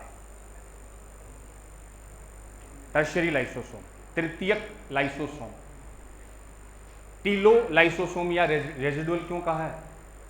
टर्शियरी में क्या होगा? हाँ, बाहर निकलेगा, वही ये देखो कौन सा टर्शियरी, ये वाला। तो जो बच्चों काम की चीजें थी उसको तो एब्जॉर्ब, अब इसमें कौन है? वेस्ट प्रोडक्ट, अपशिष्ट पदार्थ, तो इसको सेल से बाहर निकाल दो। वो लाइसोसोम कौन सा है? टर्शियरी। तो टर्शियरी का मतलब जिसमें अपशिष्ट पदार्थ भरे हुए हैं, इसलिए हमने इसको बोल दिया रेजिडुअल बॉडी। तो इसमें मेंशन कर लो, फिल्ड विद वेस्ट मटेरियल,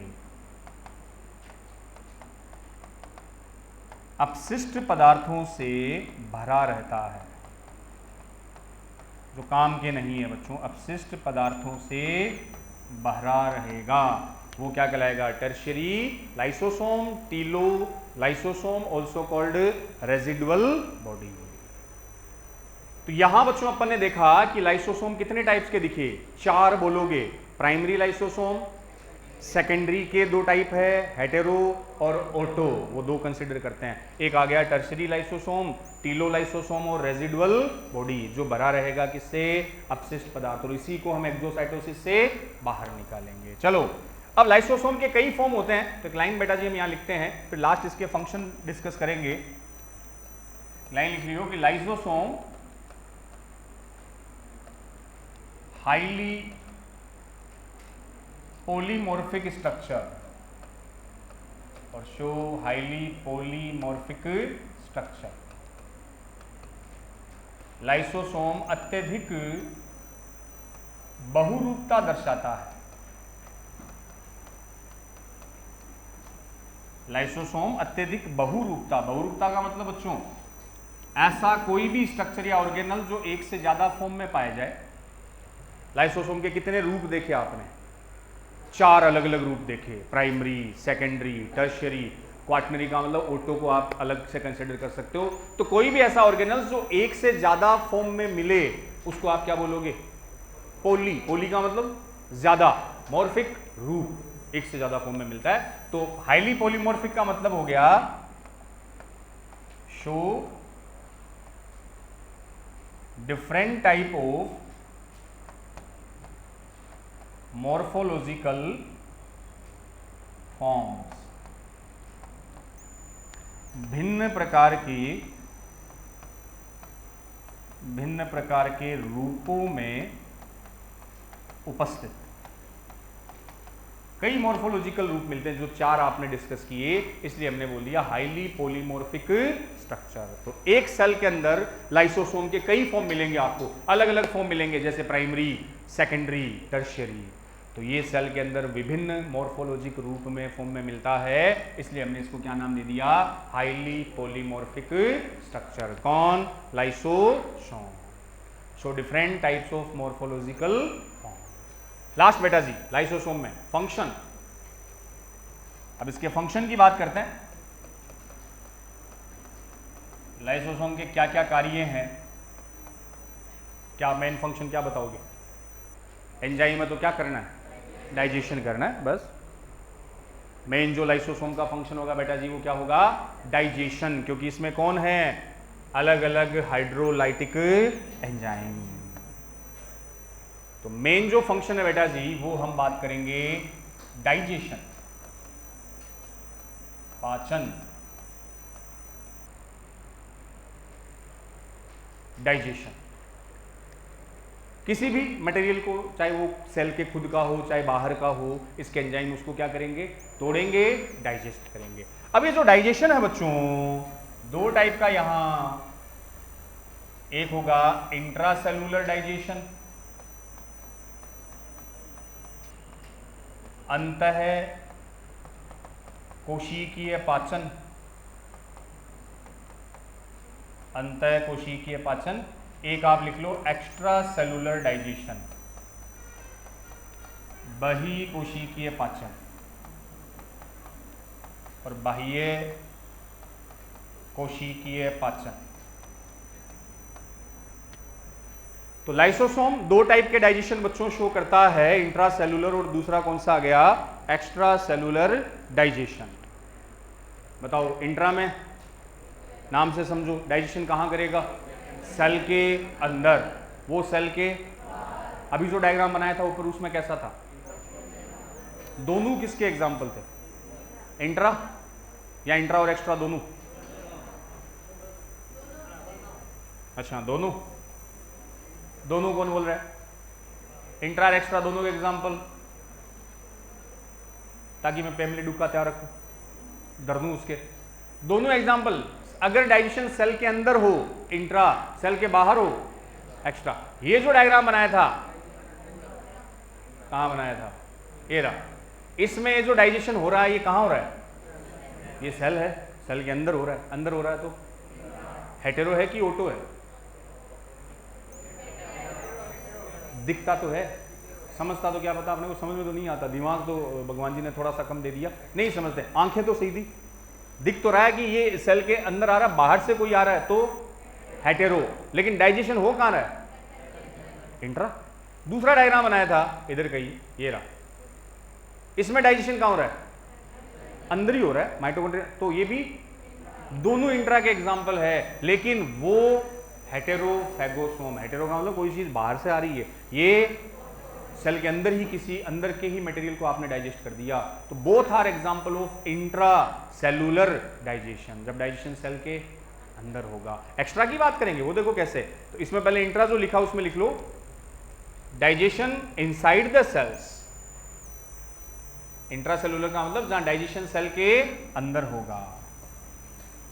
पाचन की क्रिया कोशिका के अंदर होती है, digestion inside the cell, cell के अंदर होगा। एग्जाम्पल दोनों लिख लो बालकों। फर्स्ट वही हेटेरोफैगोसोम एंड ऑटोफेजी। ऑटोफैगोसोम और हेटेरोफैगोसोम दोनों इसी में आ जाएंगे। ये जो फेजी लिखा ना, फेजी PHAGY, इसका भी फिक्स मतलब है। फेजी का मतलब ही डाइजेशन ही होता है, पाचन को ही एक वर्ड फेजी भी लिख देते हैं। तो कहीं फेजी लिखा हुआ है मतलब वो डाइजेशन की बात कर रहा है। तो बोथ हेटेरोफेजी और ऑटोफेजी बोथ आर क्या थे, इंट्रा सेलुलर, क्योंकि दोनों में बच्चों का डाइजेशन कहां हो रहा था, समझ गए ना ये चीज, डाइजेशन सेल के अंदर, then it's called intracellular, अंतः कोशिकीय पाचन, चाहे वो हेटेरो हो ऑटो। हेटेरो का मतलब जिसका डाइजेशन होगा वो सेल में बाहर से आएगा, ऑटो का मतलब जिसका डाइजेशन होगा वो सेल के अंदर ही होगा, लेकिन डाइजेशन दोनों ही कंडीशन में सेल के अंदर। एक्स्ट्रा में बालकों ये लिखो बेटा जी, एक्स्ट्रा डाइजेशन कहां, outside the cell, outer from the cell. पाचन की क्रिया कोशिका के बाहर होती है, एक्स्ट्रा सेलुलर मेंशन कर लियो, पाचन की क्रिया कोशिका के बाहर। ये कैसे, एग्जांपल से समझेंगे। पहला एग्जांपल, इन फंगस, कवक में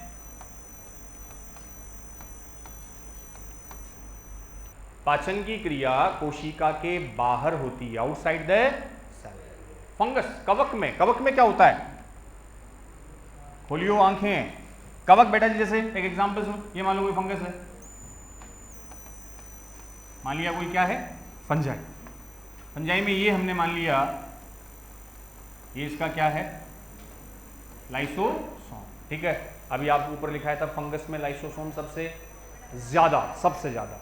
अब बाहर कोई मटेरियल है, ये बाहर कोई मटेरियल खाने का मान लो कुछ भी है, तो अब इस मटेरियल को फंगस डाइजेस्ट करेगा कहां, बाहर, बाहर गए, ये फंगस है, इसके अंदर का लाइसोसोम, लाइसोसोम में कौन है, एंजाइम, तो लाइसोसोम यहीं से क्या रिलीज कर देगा, एंजाइम, और वो एंजाइम इस सेल के कहां आ गए, बाहर आ गए, ये आ गए एंजाइम, ये एंजाइम इस मटेरियल पे आ गए, इन एंजाइम ने इस मटेरियल को क्या कर दिया, डाइजेस्ट कर दिया। तो डाइजेशन सेल के अंदर हुआ कि बाहर हुआ, outer from the cell, then it's called extracellular digestion.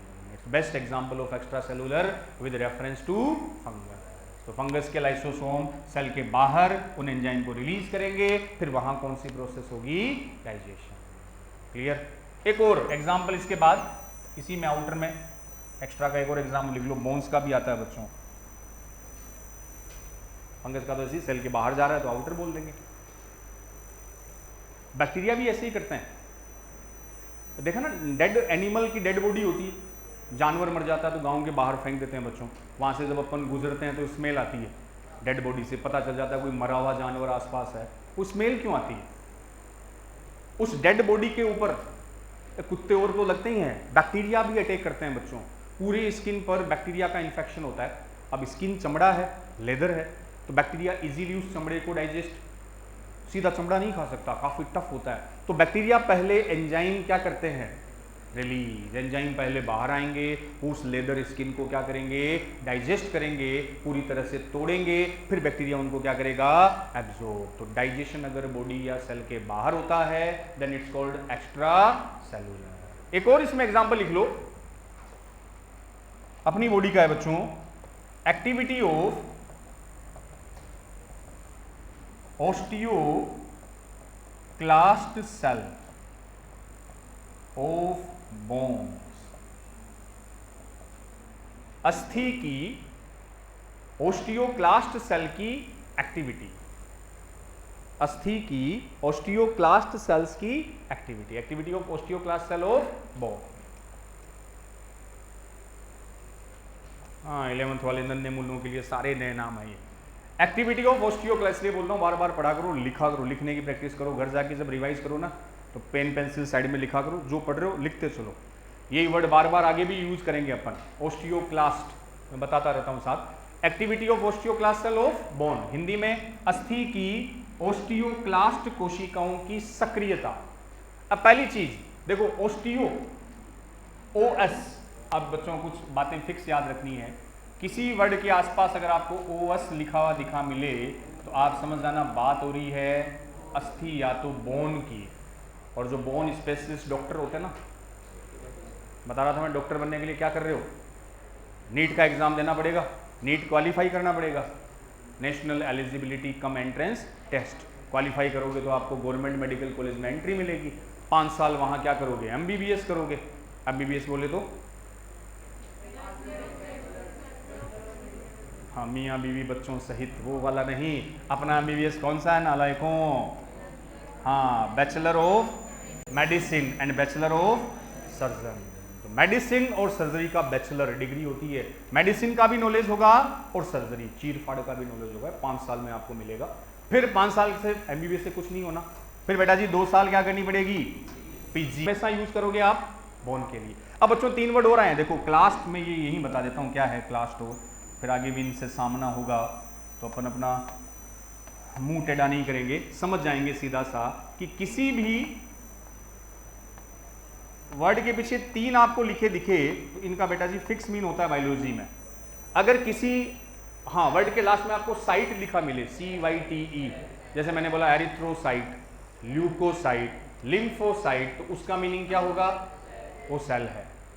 अगर किसी वर्ड के पीछे क्लास्ट लिखा दिखे, CLAST, क्लास्ट का मतलब वो डीजनरेटिव सेल है, डीजनरेशन का मतलब विघटन, तोड़ने वाली सेल है, और ब्लास्ट का मतलब वो फॉर्मेटिव सेल्स है, किसी चीज का निर्माण करने वाली सेल है। ये साइड में 3 वर्ड आप लिखना, जो अपन कई जगह आपको दिखेंगे, मिलेंगे, देखते ही उनको समझना है कि अगर साइट लगा हुआ दिखे तो वो सेल है, कोशिका की बात हो रही है। क्लास लिखा मिले तो डीजनरेशन, टूटना, विघटन, और ब्लास्ट लिखा हुआ है मतलब, वैसे तो ब्लास्ट का मतलब फटना होता है ना, अपने बायोलॉजी में बेटा जी ब्लास्ट अगर लिखा मिले तो मतलब फट नहीं रहा, बन रहा है, फॉर्मेटिव। यहां देखो क्या लिखा मिला, OS लिखते आप समझ जाओ, बोन। क्लास्ट ऐसी सेल जो बोन को डीजनरेट करे, कैसे, जैसे आपकी बोन है बच्चों, बोन के पास अगर कोई एक्स्ट्रा मटेरियल होगा, वेस्ट कोई मटेरियल, ये बोन नॉर्मल बोन है, इसके पास मान लो ये कोई एक्सेस मटेरियल है, फालतू का मटेरियल बिना किसी काम का, तो अब वहां कौन सी सेल एक्टिव हो जाएगी, ऑस्टियोक्लास्ट। ऑस्टियोक्लास्ट सेल के कौन एक्टिव हो गए, इस सेल के लाइसोसोम, डीजनरेट करने का काम तो लाइसोसोम ही करेंगे। लाइसोसोम वहां क्या रिलीज कर देंगे, एंजाइम। एंजाइम उस फालतू की स्ट्रक्चर मटेरियल को क्या कर देगा, डाइजेस्ट कर देगा और बोन को अच्छा सा बना देगा। मतलब इधर उधर अगर कोई उसके सोलन स्ट्रक्चर है, बोन अच्छी सी नहीं लग रही, सुंदर सी नहीं लग रही, तो उस फालतू की चीजों को इस लाइसोसोम ने क्या कर दिया, हटा दिया, बाहर आके हटा रहा है, mean it's part of extracellular digestion. तो ये मेंशन कर लेना, activity of osteoclast cell of bone, remould करता है बोन को। तो ये अपना पहला फंक्शन इसका हो गया, डाइजेशन। वो इंट्रा भी हो सकता है और वो एक्स्ट्रा भी हो सकता है। सेकंड फंक्शन, तो साइट लिखा हुआ है सेल, क्लास लिखा हुआ है डीजनरेशन, और ब्लास्ट लिखा हुआ है तो फॉर्मेशन। अगला फंक्शन बच्चों, second function of lysosome mention कर लो। दूसरा एक फंक्शन लिख लियो, एक वर्ड आता है क्रीनोफेगी। क्रीनोफेगी, फेगी वर्ड अभी बताया था ना, डाइजेशन के लिए यूज करते हैं अपन, क्रीनोफेगी। क्रीनोफेगी बेटा जी इसका मीन होता है कुछ एंजाइम्स का एक्टिवेशन है,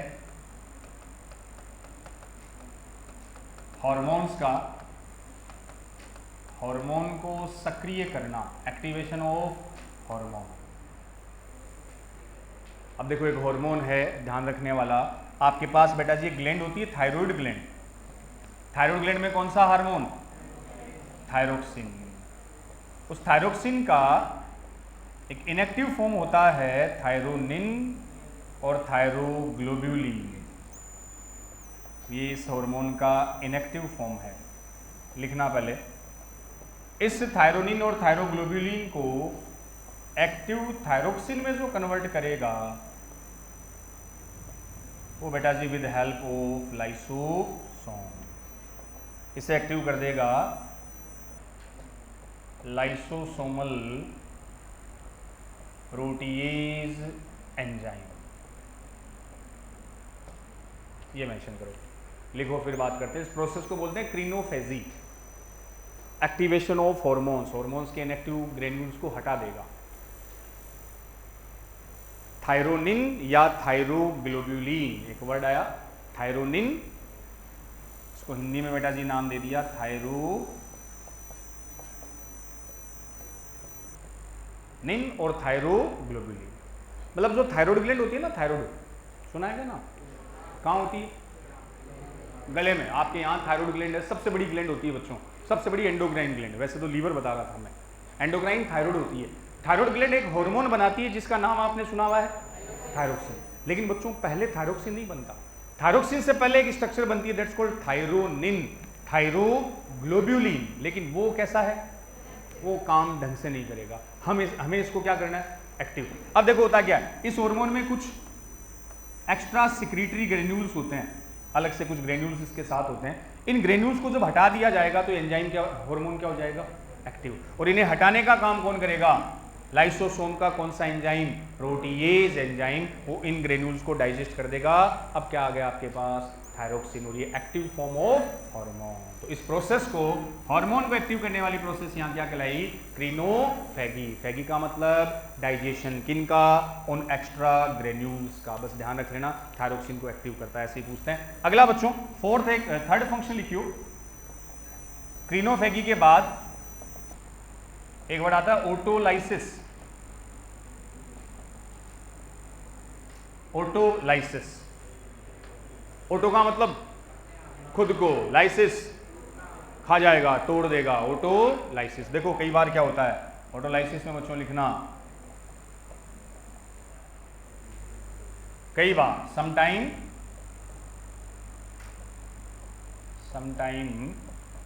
lysosome of cell burst simultaneously. कभी कभी कोशिका के सारे लाइसोसोम एक साथ फट जाते हैं, बर्स्ट साइमल्टेनियसली। और इनके बर्स्ट होने से ये क्या करेंगे, डाइजेस्ट कंप्लीट सेल, और प्रोसेस कॉल्ड ओटोलाइसिस। जिस सेल के अंदर है उसी को खा गए, उसी बर्स्ट हो गए, उस सेल को ही डाइजेस्ट कर दिया। Sometimes all lysosome of cells are simultaneously burst, और बर्स्ट होने से digest complete cell, process called autolysis. तो हिंदी में लिख लेना कि कई बार सेल के अंदर उपस्थित सारे लाइसोसोम एक साथ फट जाते हैं। बर्स्ट का मतलब फटना, एक साथ फट गए, फटते ही क्या रिलीज हुए, एंजाइम, और उस एंजाइम ने उस सेल को ही क्या कर लिया, डाइजेस्ट कर लिया। Process called autolysis. इस प्रक्रिया को ओटोलाइसिस कहते हैं।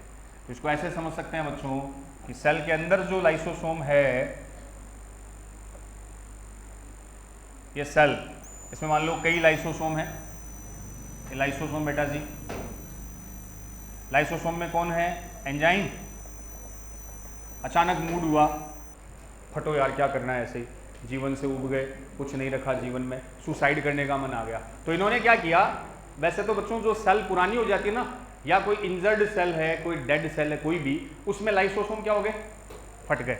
फटते ही ये जो लाइसोसोम के एंजाइम है ये सेल में बाहर आ गए, मतलब सेल के अंदर साइटोप्लाज्म में, और ये एंजाइम इस सेल को ही क्या कर देंगे, डाइजेस्ट कर देंगे। तो सेल को लाइसोसोम खुद ही खत्म कर देंगे, और इसीलिए that's why lysosome also called suicidal baby. इसीलिए बेटा जी इनको बोला जाता है आत्मघाती थैली। लाइसोसोम के लिए एक इंपॉर्टेंट वर्ड यूज करते हैं, आत्मघाती थैलियां। सुसाइडल बैग ऑफ सेल कौन कहलाएंगे, लाइसोसोम। ऐसा तब होता है जब वो सेल क्या हो जाए, पुरानी या इंजर्ड, कोई इसमें प्रॉब्लम आ जाए, काम की नहीं है, तो अंदर के लाइसोसोम फटेंगे, फट के वो एंजाइम उसी सेल को क्या कर देंगे, डाइजेस्ट। खुद को डाइजेस्ट करना मतलब ओटोलाइसिस। और ये सेल इन जनरली कैसी होगी, या तो मान सकते हो बेटा जी कोई डेड सेल है, इंजर्ड सेल है, इंजरी हो गई कोई, अब ठीक नहीं हो सकता, तो लाइसोसोम उसको वहीं क्या कर देंगे, खत्म, तेरा टाइम आ गया है। अब लाइसोसोम ने ही उस सेल को डाइजेस्ट कर दिया। That's why lysosome called suicidal bag, आत्मघाती थैली वर्ड यूज करते हैं। अब जो टेडपोल वाली पूंछ बता रहा था ना बच्चों में, इसी में आता ऑटोलाइसिस में, टेडपोल में पूंछ थी।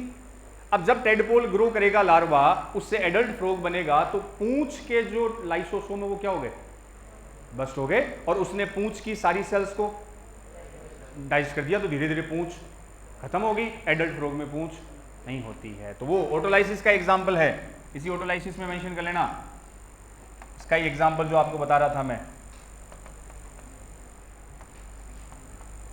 रिमूवल ऑफ और डाइजेशन ऑफ टेल, ये सही रहेगा word, digestion of tadpole larva's tail. Tadpole larva की पूंछ का डाइजेशन, टेडपोल लार्वा की पूंछ का डाइजेशन। और इसमें कौन सा एंजाइम, कौन सा बताया था, कैथेप्सिन एंजाइम। टेडपोल लार्वा की पूंछ का डाइजेशन, ये कैथेप्सिन कहलाता है। तो बच्चों जो टेडपोल लार्वा है, मेंढक का लार्वा, लार्वा कन्वर्ट होगा वयस्क मेंढक में, एडल्ट फ्रॉग में। इस कन्वर्जन की प्रोसेस को क्या बोलते हो, मेटा मॉर्फोसिस। याद आएगा 11th से 12th वालों, प्रोसेस को नाम दिया था कायांतरण, जिसमें लार्वा से क्या बनेगा, एडल्ट फ्रॉग, वयस्क मेंढक। और बेटा जी लार्वा में पूंछ, आपसे पूछे टेडपोल लार्वा में टेल उपस्थित होगी, जबकि एडल्ट फ्रॉग में जो टेल है वो एब्सेंट होती है। और वो टेल गई कहाँ, वो लाइसोसोम के एंजाइम ने क्या कर दी, डाइजेस्ट कर दी। It's process part of autolysis, digestion of tadpole larvas tail. और जिस एंजाइम ने डाइजेस्ट किया वो कौन सा, कैथेप्सिन।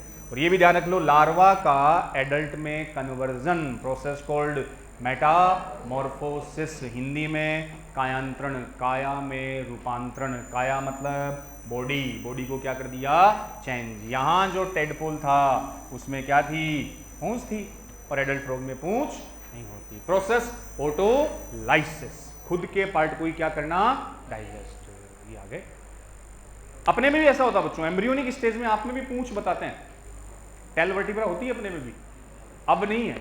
कुछ केसेस में सुना भी होगा, पेपर वेपर में कभी पढ़ा भी होगा कि ऐसे बच्चे का जन्म हुआ जिसमें पूंछ थी, बालाजी का अवतार मान लिया, बंदर का केस होता थे, आपके पूर्वजों में पूंछ होती थी। अपना जब इवोल्यूशन हुआ ना, आप स्टार्टिंग में हम ऐसे नहीं थे बच्चों, 1000 2000 5000 साल पहले अपने जो पूर्वज एंसेस्टर थे बंदर, हम बंदर से आए, बंदरों में पूंछ थी, धीरे धीरे पूंछ क्या होती गई, डिसअपियर, हटती गई, और आज आप में पूंछ। लेकिन कई बार ऐसा केस भी होता है, ऐसा बच्चे का भी जन्म हो जाता है, कई बार रेयरली, जिसमें क्या प्रेजेंट हो, पूंछ। और पूंछ का होना ये इंडिकेट करता है कि आपके एंसेस्टर में भी कहीं ना कहीं क्या थी, पूंछ थी। अब पूंछ क्यों नहीं है, क्योंकि एम्ब्रियोनिक स्टेज में जो लाइसोसोम है ये फालतू के मटेरियल को क्या कर देगा, डाइजेस्ट कर देगा, हटा देगा। उस प्रोसेस को हमने क्या नाम दे दिया, ऑटोलाइसिस। अब लाइसोसोम बनता किससे, जो बता रखा आपको, बस लास्ट वो लिख लियो, लाइसोसोम का फॉर्मेशन गोल्जी बॉडी और ईआर दोनों, फॉर्मेशन और बायोसिंथेसिस ऑफ लाइसोसोम, फॉर्मेशन और बायोसिंथेसिस ऑफ लाइसोसोम। लाइसोसोम का जैव संश्लेषण निर्माण कैसे होता है, तो बेटा जी कैसे होता है बताओ। सबसे पहले कौन, ईआर क्या बनाएगा, मटेरियल, फिर गोल्जी बॉडी क्या करेगा, पैकेजिंग। और इसके जो गोल्जियन वैक्यूल्स थे वही फॉर्म करते हैं इनिशियली प्राइमरी लाइसोसोम। तो जो लाइसोसोम है उसे बनाने में दो, ईआर और गोल्जी बॉडी, दोनों का रोल है। ईआर क्या प्रोवाइड करवाएगा, कल ही बताया था, प्रोवाइड मटेरियल, मटेरियल में एंजाइम और सब आ गए हैं भाई। गोल्जी बॉडी का रोल केवल पैकेजिंग, उस मटेरियल को क्या करेगा, पैक करेगा, देन आपका क्या बन जाएगा, लाइसोसोम। तो लाइसोसोम बनाने में दो ऑर्गेनल्स अपना रोल प्ले करते हैं, वो है ईआर एंड गोल्जी बॉडी। दोनों का अलग अलग रोल होगा बच्चों, एक जहां मटेरियल देगा, दूसरा उसको पैक करेगा। और गोल्जी बॉडी में चार लिखा है ना, सिस्टर्नी, ट्यूब्यूल्स, वेसाइकल और वैक्यूल्स। ये वैक्यूल्स ही एक तरह से क्या है, प्राइमरी लाइसोसोम। ऐसे होते हैं वैक्यूल्स, ये रहे बस इनमें वो इनएक्टिव एंजाइम आ गए और ये स्ट्रक्चर किसकी थी?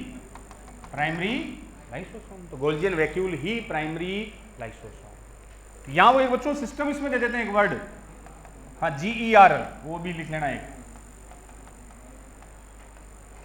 जर्ल सिस्टम इसको बोल देते हैं, गर्ल बोला जा सकता है। ये जो नाम है ना GERL, देखो किससे बना है, जी माने यहां गोल्जी बॉडी और एनसीईआरटी में इसको गोल्जी एपैरेटस दे रखा है, एक ही बात है। एपैरेटस का मतलब उपकरण, एक ही गोल्जी बॉडी कॉम्प्लेक्स था ना। ER4 एंडोप्लाज्मिक रेटिकुलम, L4 इन दोनों से कौन बना है? लाइसोसोम। GER सिस्टम एक कनेक्टेड स्ट्रक्चर है जिसमें गोल्जी बॉडी और गोल्जी एपैरेटस और एंडोप्लाज्मिक रेटिकुलम से कौन बने? लाइसोसोम। तो गर्ल सिस्टम अपने वर्ड यूज। हाँ बच्चों, तो लाइसोसोम के बाद अपन जो एंडोमेम्ब्रेन सिस्टम है उसमें लास्ट ऑर्गेनल्स के बारे में डिस्कस करें बच्चों। पहला अपना ER हो गया था, देन गोल्जी बॉडी की एपैरेटस की बात कर ली थी, आज लाइसोसोम हो गए, अब फाइनली बेटा जी वैक्यूल और रिक्तिका। तो वैक्यूल अपने को ध्यान है बच्चों, जब प्लांट और एनिमल सेल में डिफरेंस की अपन बात कर रहे थे तो वहां बताया था एक मेजर डिफरेंस था बच्चों की, जो प्लांट सेल है उसमें लार्ज और सेंट्रल वैक्यूल होती है, बड़े आकार की, और सेल में कहां प्रेजेंट होगी? Central part of cell. जबकि एनिमल में या तो एब्सेंट होते हैं या वेरी स्मॉल साइज ऑफ क्या प्रेजेंट होगी? वैक्यूल, रिक्तिका। तो वैक्यूल बेटा जी पहली बात क्या, इसमें फर्स्ट अपन मेंशन कर दें कि जो प्लांट है इसमें तो लार्ज साइज सेंट्रल वैक्यूल, बड़े आकार की केंद्रीय रिक्तिका प्रेजेंट होती है, साइज में लार्ज होगी और कहां प्रेजेंट होगी? सेंट्रल, सेल के सेंटर में प्रेजेंट होती है। और वैसे जो वैक्यूल है बच्चों, वो जो वैक्यूल है, vacuoles are membrane bound space, membrane bound space in cytoplasm. तो कोशिका द्रव्य में बच्चों जो झिल्ली, देखो वैक्यूल एक्चुअल में क्या है बच्चों? कोशिका द्रव्य में उपस्थित, कोशिका द्रव्य में उपस्थित झिल्ली युक्त अवकाश, कोशिका द्रव्य में उपस्थित झिल्ली युक्त अवकाश, इसके लिए बेटा जी क्या वर्ड आ गया? वैक्यूल वर्ड आ गया।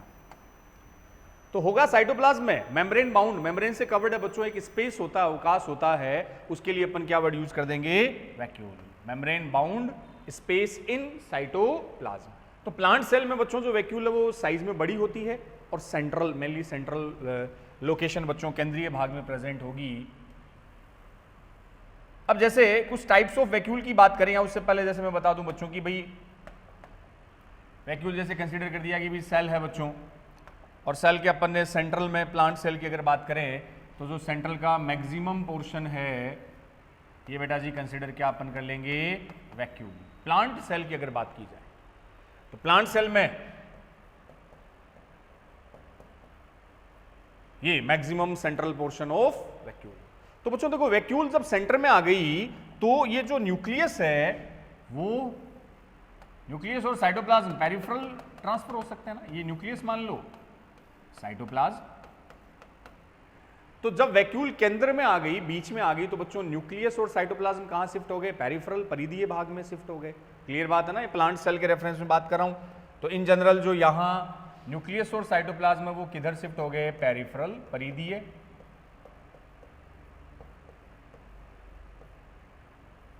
परिधीय शिफ्टिंग होगी क्योंकि वैक्यूल सेंटर में आ गया, लार्ज साइज। अब कुछ बेटा जी वैक्यूल का जो क्लासिफिकेशन है वो देखना आप,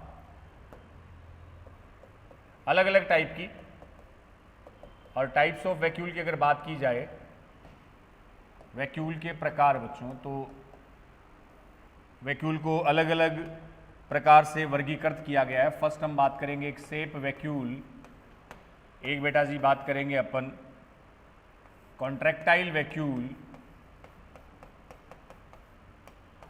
एक बेटा जी वर्ड आएगा फूड वैक्यूल, एक हमने पीछे भी इस चैप्टर में आपको बताई है गैस वैक्यूल। 4 अलग अलग प्रकार में वैक्यूल को बच्चों वर्गीकृत किया जाता है। फर्स्ट हमने बात की सेप वैक्यूल, जिसको हिंदी में बोलते हैं रस रिक्तिका। क्या नाम दिया बच्चों? रस रिक्तिका। कॉन्ट्रैक्टाइल वैक्यूल, इंपॉर्टेंट, संकुचनशील रिक्तिका। फूड वैक्यूल, खाद्य रिक्तिका। और गैस वैक्यूल, गैस रिक्तिका। ये 4 अलग अलग टाइप की बेटा जी वैक्यूल। इसमें सबसे पहले अपन उठाते हैं कौन सी? सेप वैक्यूल या रस रिक्तिका। इसकी बात अपन करते हैं।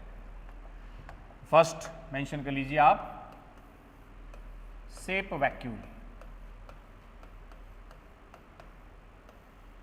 रस रिक्तिका। तो फर्स्ट बेटा जी अपन बात करते हैं सेप वैक्यूल्स, रस रिक्तिका। मेन जो अभी अपन बता रहे थे कि प्लांट की सेल में बच्चों वैक्यूल्स बड़े साइज की और सेंट्रल पोर्शन में प्रेजेंट होती है। इन जनरल जो प्लांट्स में, पौधों में वैक्यूल है बच्चों, वो कौन सी मिलेगी? वो सेप वैक्यूल ही होती है। तो जो सेप वैक्यूल है फाउंड इन प्लांट्स, पौधों में उपस्थित है, किसमें प्रेजेंट होगी? फाउंड इन प्लांट्स, पादपों में। जो अभी डायग्राम में अपन समझा रहे थे वही है। सेप वैक्यूल की जो आउटर मोस्ट कवरिंग है बेटा जी, इसकी जो आउटर कवरिंग है, ये क्वेश्चन बना हुआ है, इस वैक्यूल का जो बाह्य आवरण है, आउटर मेम्ब्रेन है, इसके लिए एक वर्ड आता है इंपॉर्टेंट बेटा जी, टोनोप्लास्ट। वर्ड याद रखियो, ये इसकी आउटर कवरिंग, एग्जाम में पूछा हुआ क्वेश्चन है। तो हमने बोला वैक्यूल कैसी स्ट्रक्चर है? मेम्ब्रेन बाउंड होते हैं बच्चों, मेम्ब्रेन बाउंड स्ट्रक्चर है। उसमें जो सेप वैक्यूल है प्लांट्स में प्रेजेंट है बच्चों, और इसकी जो आउटर कवरिंग है, बाह्य जो आवरण है या जो इसकी बाह्य झिल्ली है, उसको हमने क्या नाम दे दिया? टोनोप्लास्ट। इंपॉर्टेंट वर्ड आ रहा है बच्चों, टोनोप्लास्ट। ये जो टोनोप्लास्ट होती है ये सेलेक्टिवली परमिएबल है, चयनात्मक पारगम्य है। बताते हैं अपन सेल मेम्ब्रेन के लिए एक वर्ड भी बेटा जी यूज करते हो, या इसको डिफरेंशियल, विभेदात्मक पारगम्य भी कहा जाता है। क्या नाम दिए मैंने? चयनात्मक और विभेदात्मक पारगम्य। चयनात्मक और विभेदात्मक पारगम्य, सेलेक्टिव परमिएबल। तो सेलेक्टिव परमिएबल के लिए अपन बच्चों समझते हैं कि जिन आयंस को ये सेलेक्ट करेगी मटेरियल को, उसी को आने देगी, बाकी की इसमें एंट्री नहीं होगी। हर कोई आयंस या केमिकल एंट्री नहीं लेगा, जो सिलेक्टेड होंगे, जिनका चयन किया जाएगा, वही प्रवेश कर सकते हैं, एंट्री कर सकते हैं। विभेदात्मक पारगम्य वर्ड यूज करते हैं, टोनोप्लास्ट, इसकी आउटर कवरिंग। अब भाई लार्ज साइज है, अभी बता रहा था सेंटर में प्रेजेंट है, तो न्यूक्लियस और साइटोप्लाज्म कहां चले गए? परिधि भी चले गए। और कुछ केसेस में बच्चों बताते हैं कि जो ये वैक्यूल है, प्लांट की बात कर रहा हूं, vacuole occupy approx 90% area of cytoplasm और सेल। तो कुछ केसेस में बच्चों जो वैक्यूल है वो लगभग सेल का, साइटोप्लाज्म का 90% पार्ट भी कई बार ऑक्यूपाई कर लेते हैं, भर लेते हैं। मतलब 90% जो एरिया है वो सेल का किससे भरा मिल सकता है अपने को? वैक्यूल से। Occupy 90% portion of cell. तो 90% वॉल्यूम ऑफ सेल को ये सेप वैक्यूल ऑक्यूपाई कर सकती है। मतलब 90% तक का जो आयतन है सेल का, वो इस सेप वैक्यूल से भरा हो सकता है कुछ केसेस में। 90% देख लो size, volume, area of cell. Clear? अब बच्चों सेप वैक्यूल में मिलते क्या क्या, अपन उसकी बात करें तो जो सेप वैक्यूल है ये तो बता दिया अपन ने। ये बेटा जी वैक्यूल की बात कर रहा हूं मैं, सेल के अंदर मान लो ये सेल सेप वैक्यूल है, चलो इसको सेल कंसीडर कर दें, और मान लो इसमें बच्चों ये अपन ने इस कलर से ले लिया, ये मान लिया अपन ने इसका वैक्यूल है, ठीक है, समझ रहे हो बच्चों? ये कौन सी वैक्यूल मान ली अपन ने? सेप वैक्यूल। ये सेल की सेप वैक्यूल है, ठीक है, सेंट्रली होती है अरेंज्ड। अब जो इसकी आउटर कवरिंग है बच्चों, इस आउटर कवरिंग को अभी हमने क्या नाम दिया? टोनोप्लास्ट। अरे ये तो सेल मेम्ब्रेन होगी ना, ये टोनोप्लास्ट। अब इसमें सेप वैक्यूल में क्या भरा होता है बेटा जी? मटेरियल इसमें क्या क्या होता है? ये सेप वैक्यूल में क्या क्या भरा रहेगा उसकी अपन बात करते हैं। तो सेप वैक्यूल और following material present in shape vacuoles, following material filled in SAP vacuoles. तो कहने का मतलब ये निम्न जो पदार्थ है वो सैप वैक्यूल में भरे रहते हैं। क्या क्या भरे रहते हैं अपन उनकी कुछ बात कर ले बच्चों। सैप वैक्यूल में क्या क्या भरा रहेगा। एक मैंने बताया मेनली वाटर, सैप वैक्यूल में बच्चों जल भरा रहता है, पानी, आयंस बात करेंगे इसमें भरे रहते हैं। सैप वैक्यूल में बेटा जी कुछ वेस्ट प्रोडक्ट, एक्सक्रीटरी या वेस्ट प्रोडक्ट भरा रहता है, अपशिष्ट पदार्थ जो किसी काम के नहीं है सेल के। और इसमें बेटा जी भरा रहता है ऐसे मटेरियल भी बेटा जी इसमें भरे रहेंगे। देखो सैप वैक्यूल में अपने कह दिया ना वो वाले मटेरियल भी होते हैं जो सेल के लिए यूजफुल नहीं होते। वेस्ट प्रोडक्ट, एक्सक्रीटरी मटेरियल भी मान सकते हैं अपन। हाँ बच्चों, तो वेस्ट और ये एक्सक्रीटरी प्रोडक्ट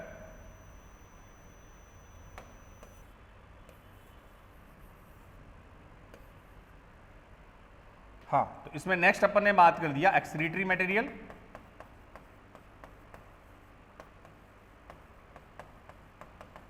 उत्सर्जी अपशिष्ट पदार्थ आ गए बच्चों। इसके अलावा ऐसे मटेरियल भी वो सेल के लिए जो यूजफुल नहीं होते, मटेरियल जो नॉट यूजफुल फॉर सेल्स, ऐसे पदार्थ जो कोशिका के लिए उपयोगी नहीं है, आयंस आ गए। इसके अलावा बेटा जी वाटर सोल्यूबल पिगमेंट, एक इंपॉर्टेंट वर्ड आता है जल में विलयशील वर्णक, वाटर सोल्यूबल पिगमेंट बात करते हैं। देखो तो जो सैप वैक्यूल है बच्चों रस रिक्तिका है, जिसको मैंने बोला कि ये प्लांट के रेफरेंस में बच्चों कई बार मोर देन 90% वॉल्यूम भी ऑक्यूपाई करती है उस सेल का।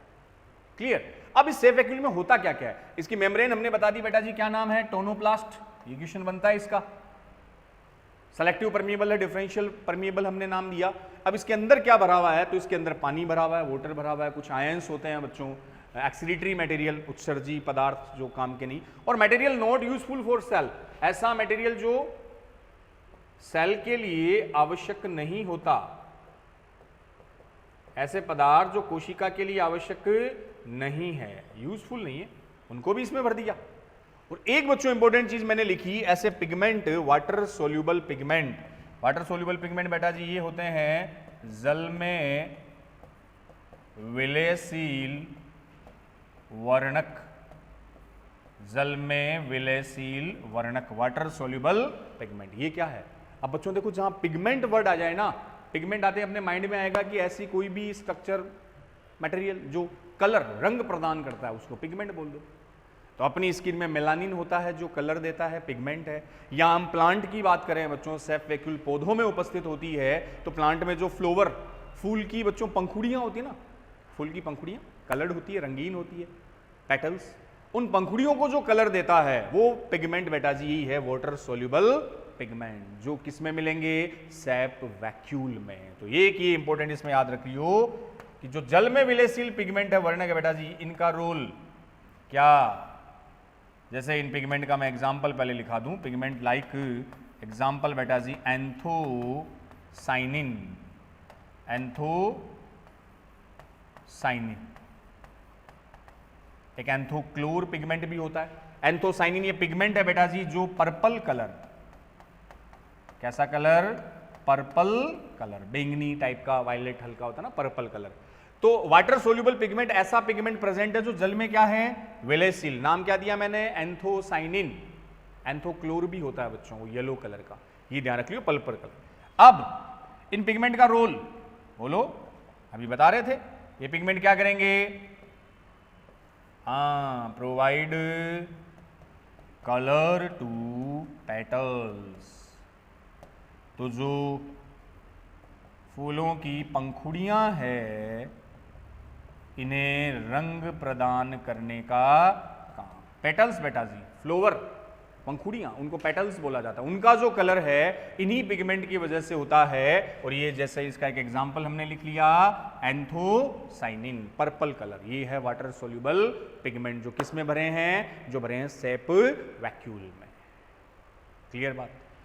अब बच्चों एक चीज ये भी समझ लेना, ये जो आयंस लिखे थे ना, इसमें पानी के साथ आयंस भी होते हैं। अब थोड़ा सा आयंस का समझना, होता क्या है कि आयंस जो होते हैं मेनली वो बेटा जी साइटोप्लाज्म, ये साइटोप्लाज्म तो है बाहर, ये सेल है, ये सेल का साइटोप्लाज्म मान लो।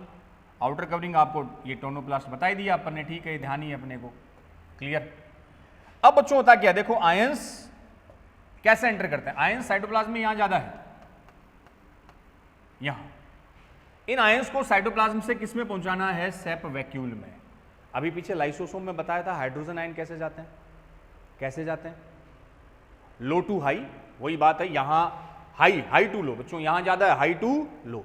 हाई टू लो आ रहा है तब तो आप डिफ्यूजन को फॉलो करते हो, लेकिन आयन पहले सेप वैक्यूल में जाता है, हाँ, तो वो आएंगे उसी हाइड्रोजन आयन की तरह लो टू हाई। तो लो टू हाई आएंगे तो बेटा जी वही पंप वगैरह, यहां मान लो पंप लगे हुए हैं, इन्हीं पंप से एंट्री करेंगे तो जो आयंस की एंट्री है वो ये एक्टिव ट्रांसपोर्ट ऑफ आयंस, वही सेम। एक्टिव का मतलब आपको यहां क्या खर्च करनी पड़ेगी, एनर्जी। एक्टिव ट्रांसपोर्ट होगा कहां से कहां, from cytoplasm to sap vacuole.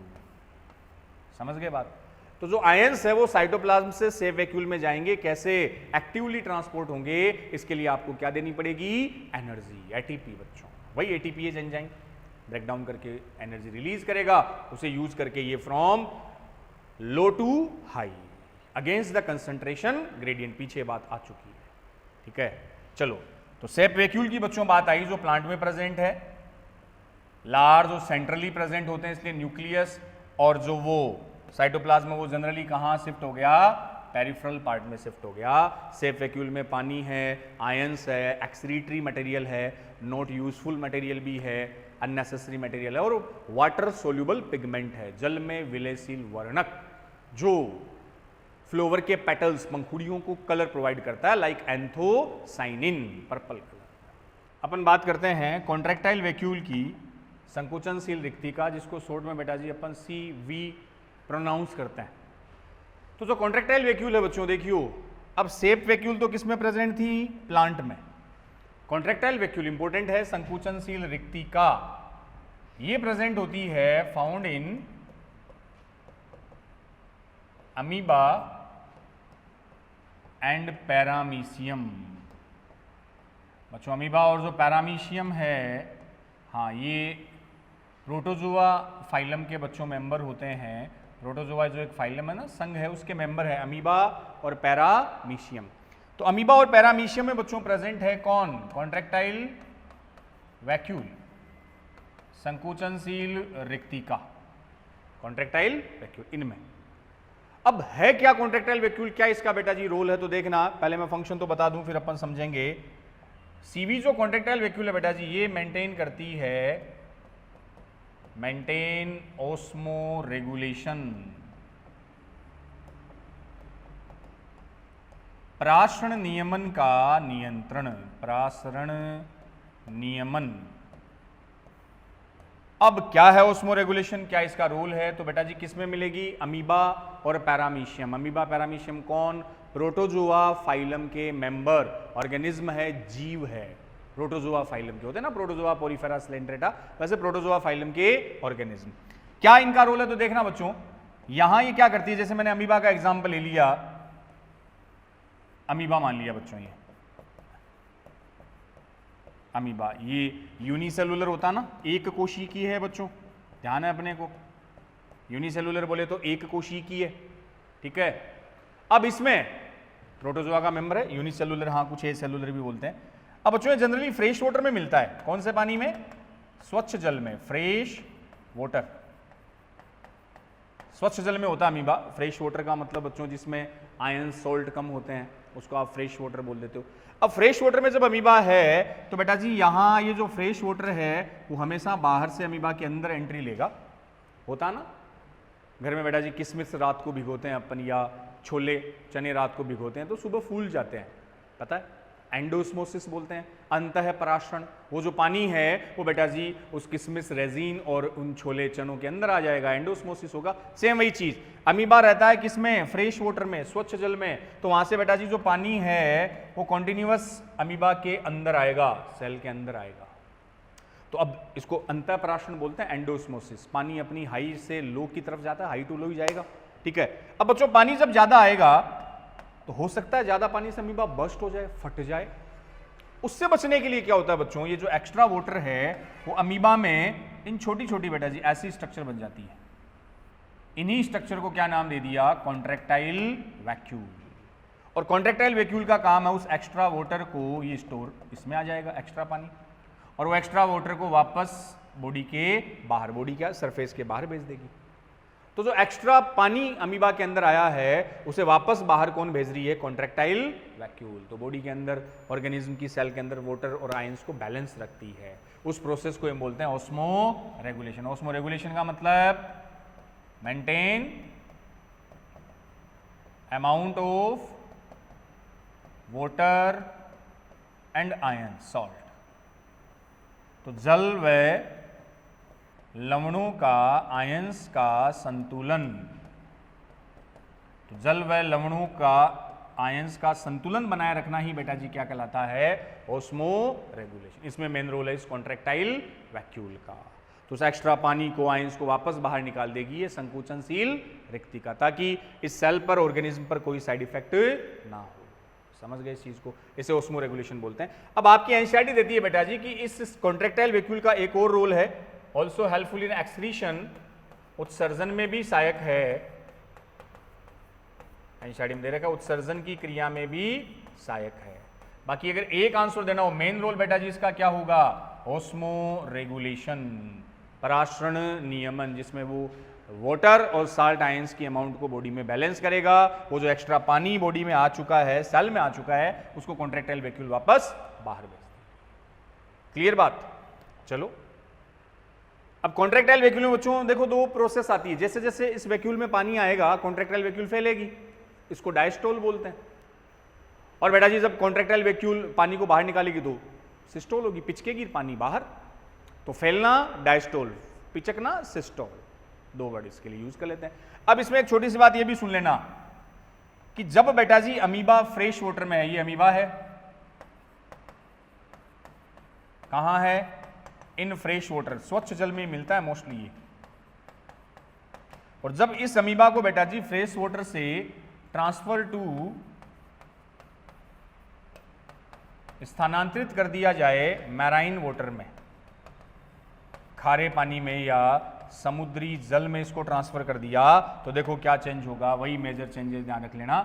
तो जब बेटा जी अमीबा नॉर्मली फ्रेश वाटर में मिलता है, स्वच्छ जल में, तो जो पानी है वो रेगुलर इस अमीबा की सेल के अंदर आएगा ना, अंदर आएगा तो उस एक्स्ट्रा वाटर को बाहर निकालने का काम कौन कर रही है, कॉन्ट्रैक्टाइल वैक्यूल। तो फ्रेश वाटर जो अमीबा है बेटा जी, इसमें कॉन्ट्रैक्टाइल वैक्यूल क्या होगी, प्रेजेंट होगी, संकोचनशील रिक्तिका उपस्थित होगी। और जब इस अमीबा को ट्रांसफर कर दिया, इसको शिफ्ट कर दिया, स्थानांतरित कर दिया, कहां, समुद्री जल में, मैराइन वाटर में। अब देखो बच्चों मैराइन वाटर में पानी के कंपेयर सोल्ट आयन ज्यादा है, खारा पानी होता है, आयन ज्यादा है, NaCl वगैरह वो ज्यादा है। तो यहां क्या होगा, अब ऑस्मोसिस, पानी अपने आप बाहर आ जाएगा बेटा, वाटर ऑटोमेटिकली बाहर, हाई टू लो ही तो आएगा। फ्रेश वाटर में पानी ज्यादा था तो हाई टू लो अंदर जा रहा था, यहां सेल में अब कंपैरेटिवली पानी ज्यादा है तो हाई टू लो, अपने आप पानी बाहर आ रहा है। तो वाटर जब ऑटोमेटिकली बाहर आ रहा है तो कॉन्ट्रैक्टाइल वैक्यूल की रिक्वायरमेंट नहीं होगी। तो बेटा जी मैराइन में अगर रहेगा तो वहां कॉन्ट्रैक्टाइल वैक्यूल डिसअपीयर, एब्सेंट होती है। समझ गए इस चीज को। तो ऐसा क्वेश्चन बन जाता है कि अगर फ्रेश वाटर अमीबा को मैराइन वाटर में शिफ्ट कर दिया जाए, स्वच्छ जलीय अमीबा को समुद्री जल में स्थानांतरित कर दें, तो बेटा जी उसमें से कॉन्ट्रैक्टाइल वैक्यूल डिसअपीयर हो जाएगी, गायब हो जाएगी। और इसके उल्टा पूछ ले, मैराइन वाटर से उसको फ्रेश वाटर में ले आए तब कॉन्ट्रैक्टाइल वैक्यूल अपीयर हो जाएगी, आ जाएगी। बाकी सामान्यतः वो कहां मिलेगा, फ्रेश वाटर में। तो ये ऑस्मो रेगुलेशन और एक्सक्रीशन में किसका रोल, संकुचनशील रिक्तिका, कॉन्ट्रैक्टाइल वैक्यूल। थर्ड बेटा जी एक और फूड वैक्यूल, खाद्य रिक्तिका। थर्ड मैंने लिखा फूड वैक्यूल, खाद्य, नाम ही फूड, फूड के डाइजेशन से रिलेटेड है। ये भी इसका एग्जांपल अमीबा में ही है बेटा जी, प्रोटोजोआ अमीबा और इनमें प्रेजेंट होती है फूड वैक्यूल। क्या होता है तो फूड वैक्यूल बेटा जी ऐसे है, अमीबा मान लो, ये बेटा जी फूड मटेरियल्स है, फूड पार्टिकल्स, भोजन के कण। अब फूड पार्टिकल्स बेटा जी अमीबा की ये इस सेल से वो एंट्री लेंगे, मान लो फूड पार्टिकल्स को ये इंजेस्ट कर रहा है, आ गए अंदर इसके, तो ये फूड पार्टिकल्स बेटा जी ऐसे मान लो, अमीबा ने इस फूड पार्टिकल्स को अपने अंदर ले लिया, ऐसे मान लो, ये फूड पार्टिकल्स आ गए बच्चों। अब मान लो ये ऐसी स्ट्रक्चर बन गई, ये फूड पार्टिकल्स, और फूड पार्टिकल्स के साथ डाइजेशन करने के लिए तो एंजाइम कौन देगा, लाइसोसोम ही देगा ना। तो फूड पार्टिकल्स आ गए, फूड कप होता है बच्चों, उन पार्टिकल्स को अंदर ले लेगा। अब फूड पार्टिकल्स ये वाले, इस वाली स्ट्रक्चर को बोल देंगे अपन food vacuole, engulfing food particles. तो भोजन के कण अंदर आ गए, वो फेगोसोम मान सकते हो, सॉलिड पार्टिकल्स है तो फेगोसाइटोसिस बोला था, और साथ में बेटा जी वो लाइसोसोम अटैच हो गया डाइजेशन के लिए। उस कंबाइंड स्ट्रक्चर को हमने नाम दे दिया फूड वैक्यूल, जो रिलेटेड किससे है, डाइजेशन से। क्योंकि लाइसोसोम जब साथ में आ गया तो अभी अपन ने बताया था रिलेटेड किससे हो गया, डाइजेशन। ये फूड वैक्यूल डाइजेशन पाचन से रिलेटेड है, क्लियर, अमीबा में प्रेजेंट है। फोर्थ बेटा जी लास्ट, ये अपन ने पीछे डिस्कस करी रखी थी, गैस वैक्यूल, याद आया क्या, हाँ पीछे बताया था। गैस वैक्यूल किस में, found in BGA, blue green algae, purple bacteria में, ग्रीन बैक्टीरिया में, इनमें प्रेजेंट होती है गैस वैक्यूल। गैस वैक्यूल बेटा जी भरी भी किससे थी, फिल्ड विद मेटाबॉलिक गैस, उपापचयी गैस से भरी रहती है वैक्यूल्स, मेटाबॉलिक गैस से भरी रहेगी, हाँ वही। और इसका रोल क्या बताया था, याद कर लो, दो फंक्शन बेटा जी बताए थे। पहला हमने बताया था प्रोवाइड क्या, बायोइंसी, उत्प्लावकता प्रदान करती है, प्रोवाइड बायोइंसी, याद आया, उत्प्लावकता प्रदान करती है। और दूसरा बेटा जी एक फंक्शन बताया था, protect from UV rays, ultraviolet rays से प्रोटेक्ट, अल्ट्रा वायलेट बोले तो पराबैंगनी किरणों से सुरक्षा। ये गैस वैक्यूल्स थी जो BGA, blue green algae, cyanobacteria, purple bacteria, green bacteria में है। इसमें भरिया बच्चों क्या रहता है, ये मेटाबॉलिक गैस से भरी रहती है, और दो काम थे, बायोइंसी उत्प्लावकता, तैरेगा डूबेगा नहीं, and second protect from UV rays, ultraviolet rays से बचाने का काम। और हमने वहां ये भी बताया था अपने स्किन को बेटा जी यूवी रेज से बचाने का काम आपके स्किन के पिगमेंट कौन करते हैं, मेलानिन करते हैं, क्लियर। तो वो मेलानिन करते हैं और वहां वो प्रोटेक्ट कौन करेगा, यहां ये गैस वैक्यूल। तो ये बेटा जी आज अपने एंडोमेम्ब्रेन सिस्टम वाले चारों ऑर्गेनल्स कंप्लीट कर लिए, ईआर, गोल्जी अपैरेटस, लाइसोसोम और वैक्यूल। वैक्यूल के चार क्लासिफाइड आपको करके बताया। फर्स्ट सेप वैक्यूल जो प्लांट में है और सेंट्रल लार्ज होती है, अलग अलग उसमें मटेरियल भरे रहते हैं, उसकी कवरिंग को इंपॉर्टेंट नाम टोनोप्लास्ट बेटा जी बोला जाता है, वो सेलेक्टिव परमिएबल है। Then contractile vacuole amoeba, paramecium इन प्रोटोजोआ में होती है, जो ऑस्मो रेगुलेशन और एक्सक्रीशन में हेल्पफुल है। ऑस्मो रेगुलेशन का मतलब वाटर और सॉल्ट के अमाउंट को मेंटेन बैलेंस करना, क्लियर। और बेटा जी ये फ्रेश वाटर में मिलेगी, मैराइन में ये नहीं होगी। फूड वैक्यूल वो डाइजेशन से रिलेटेड है उसी अमीबा में, और गैस वैक्यूल इन कुछ बैक्टीरियाज में प्रेजेंट होगी, बायोइंसी प्रोवाइड करेगी and also protect from ultraviolet rays, ठीक है। तो उम्मीद करता हूं बच्चों इस लेक्चर को आपने अच्छे से देखा, सुना और समझा होगा। मिलता हूं मैं आपको अगले लेक्चर में एक नए सेल ऑर्गेनल्स के साथ, तब तक के लिए वही मस्त रहें, स्वस्थ रहें, अपनी स्टडी में व्यस्त रहें। थैंक यू, जय हिंद।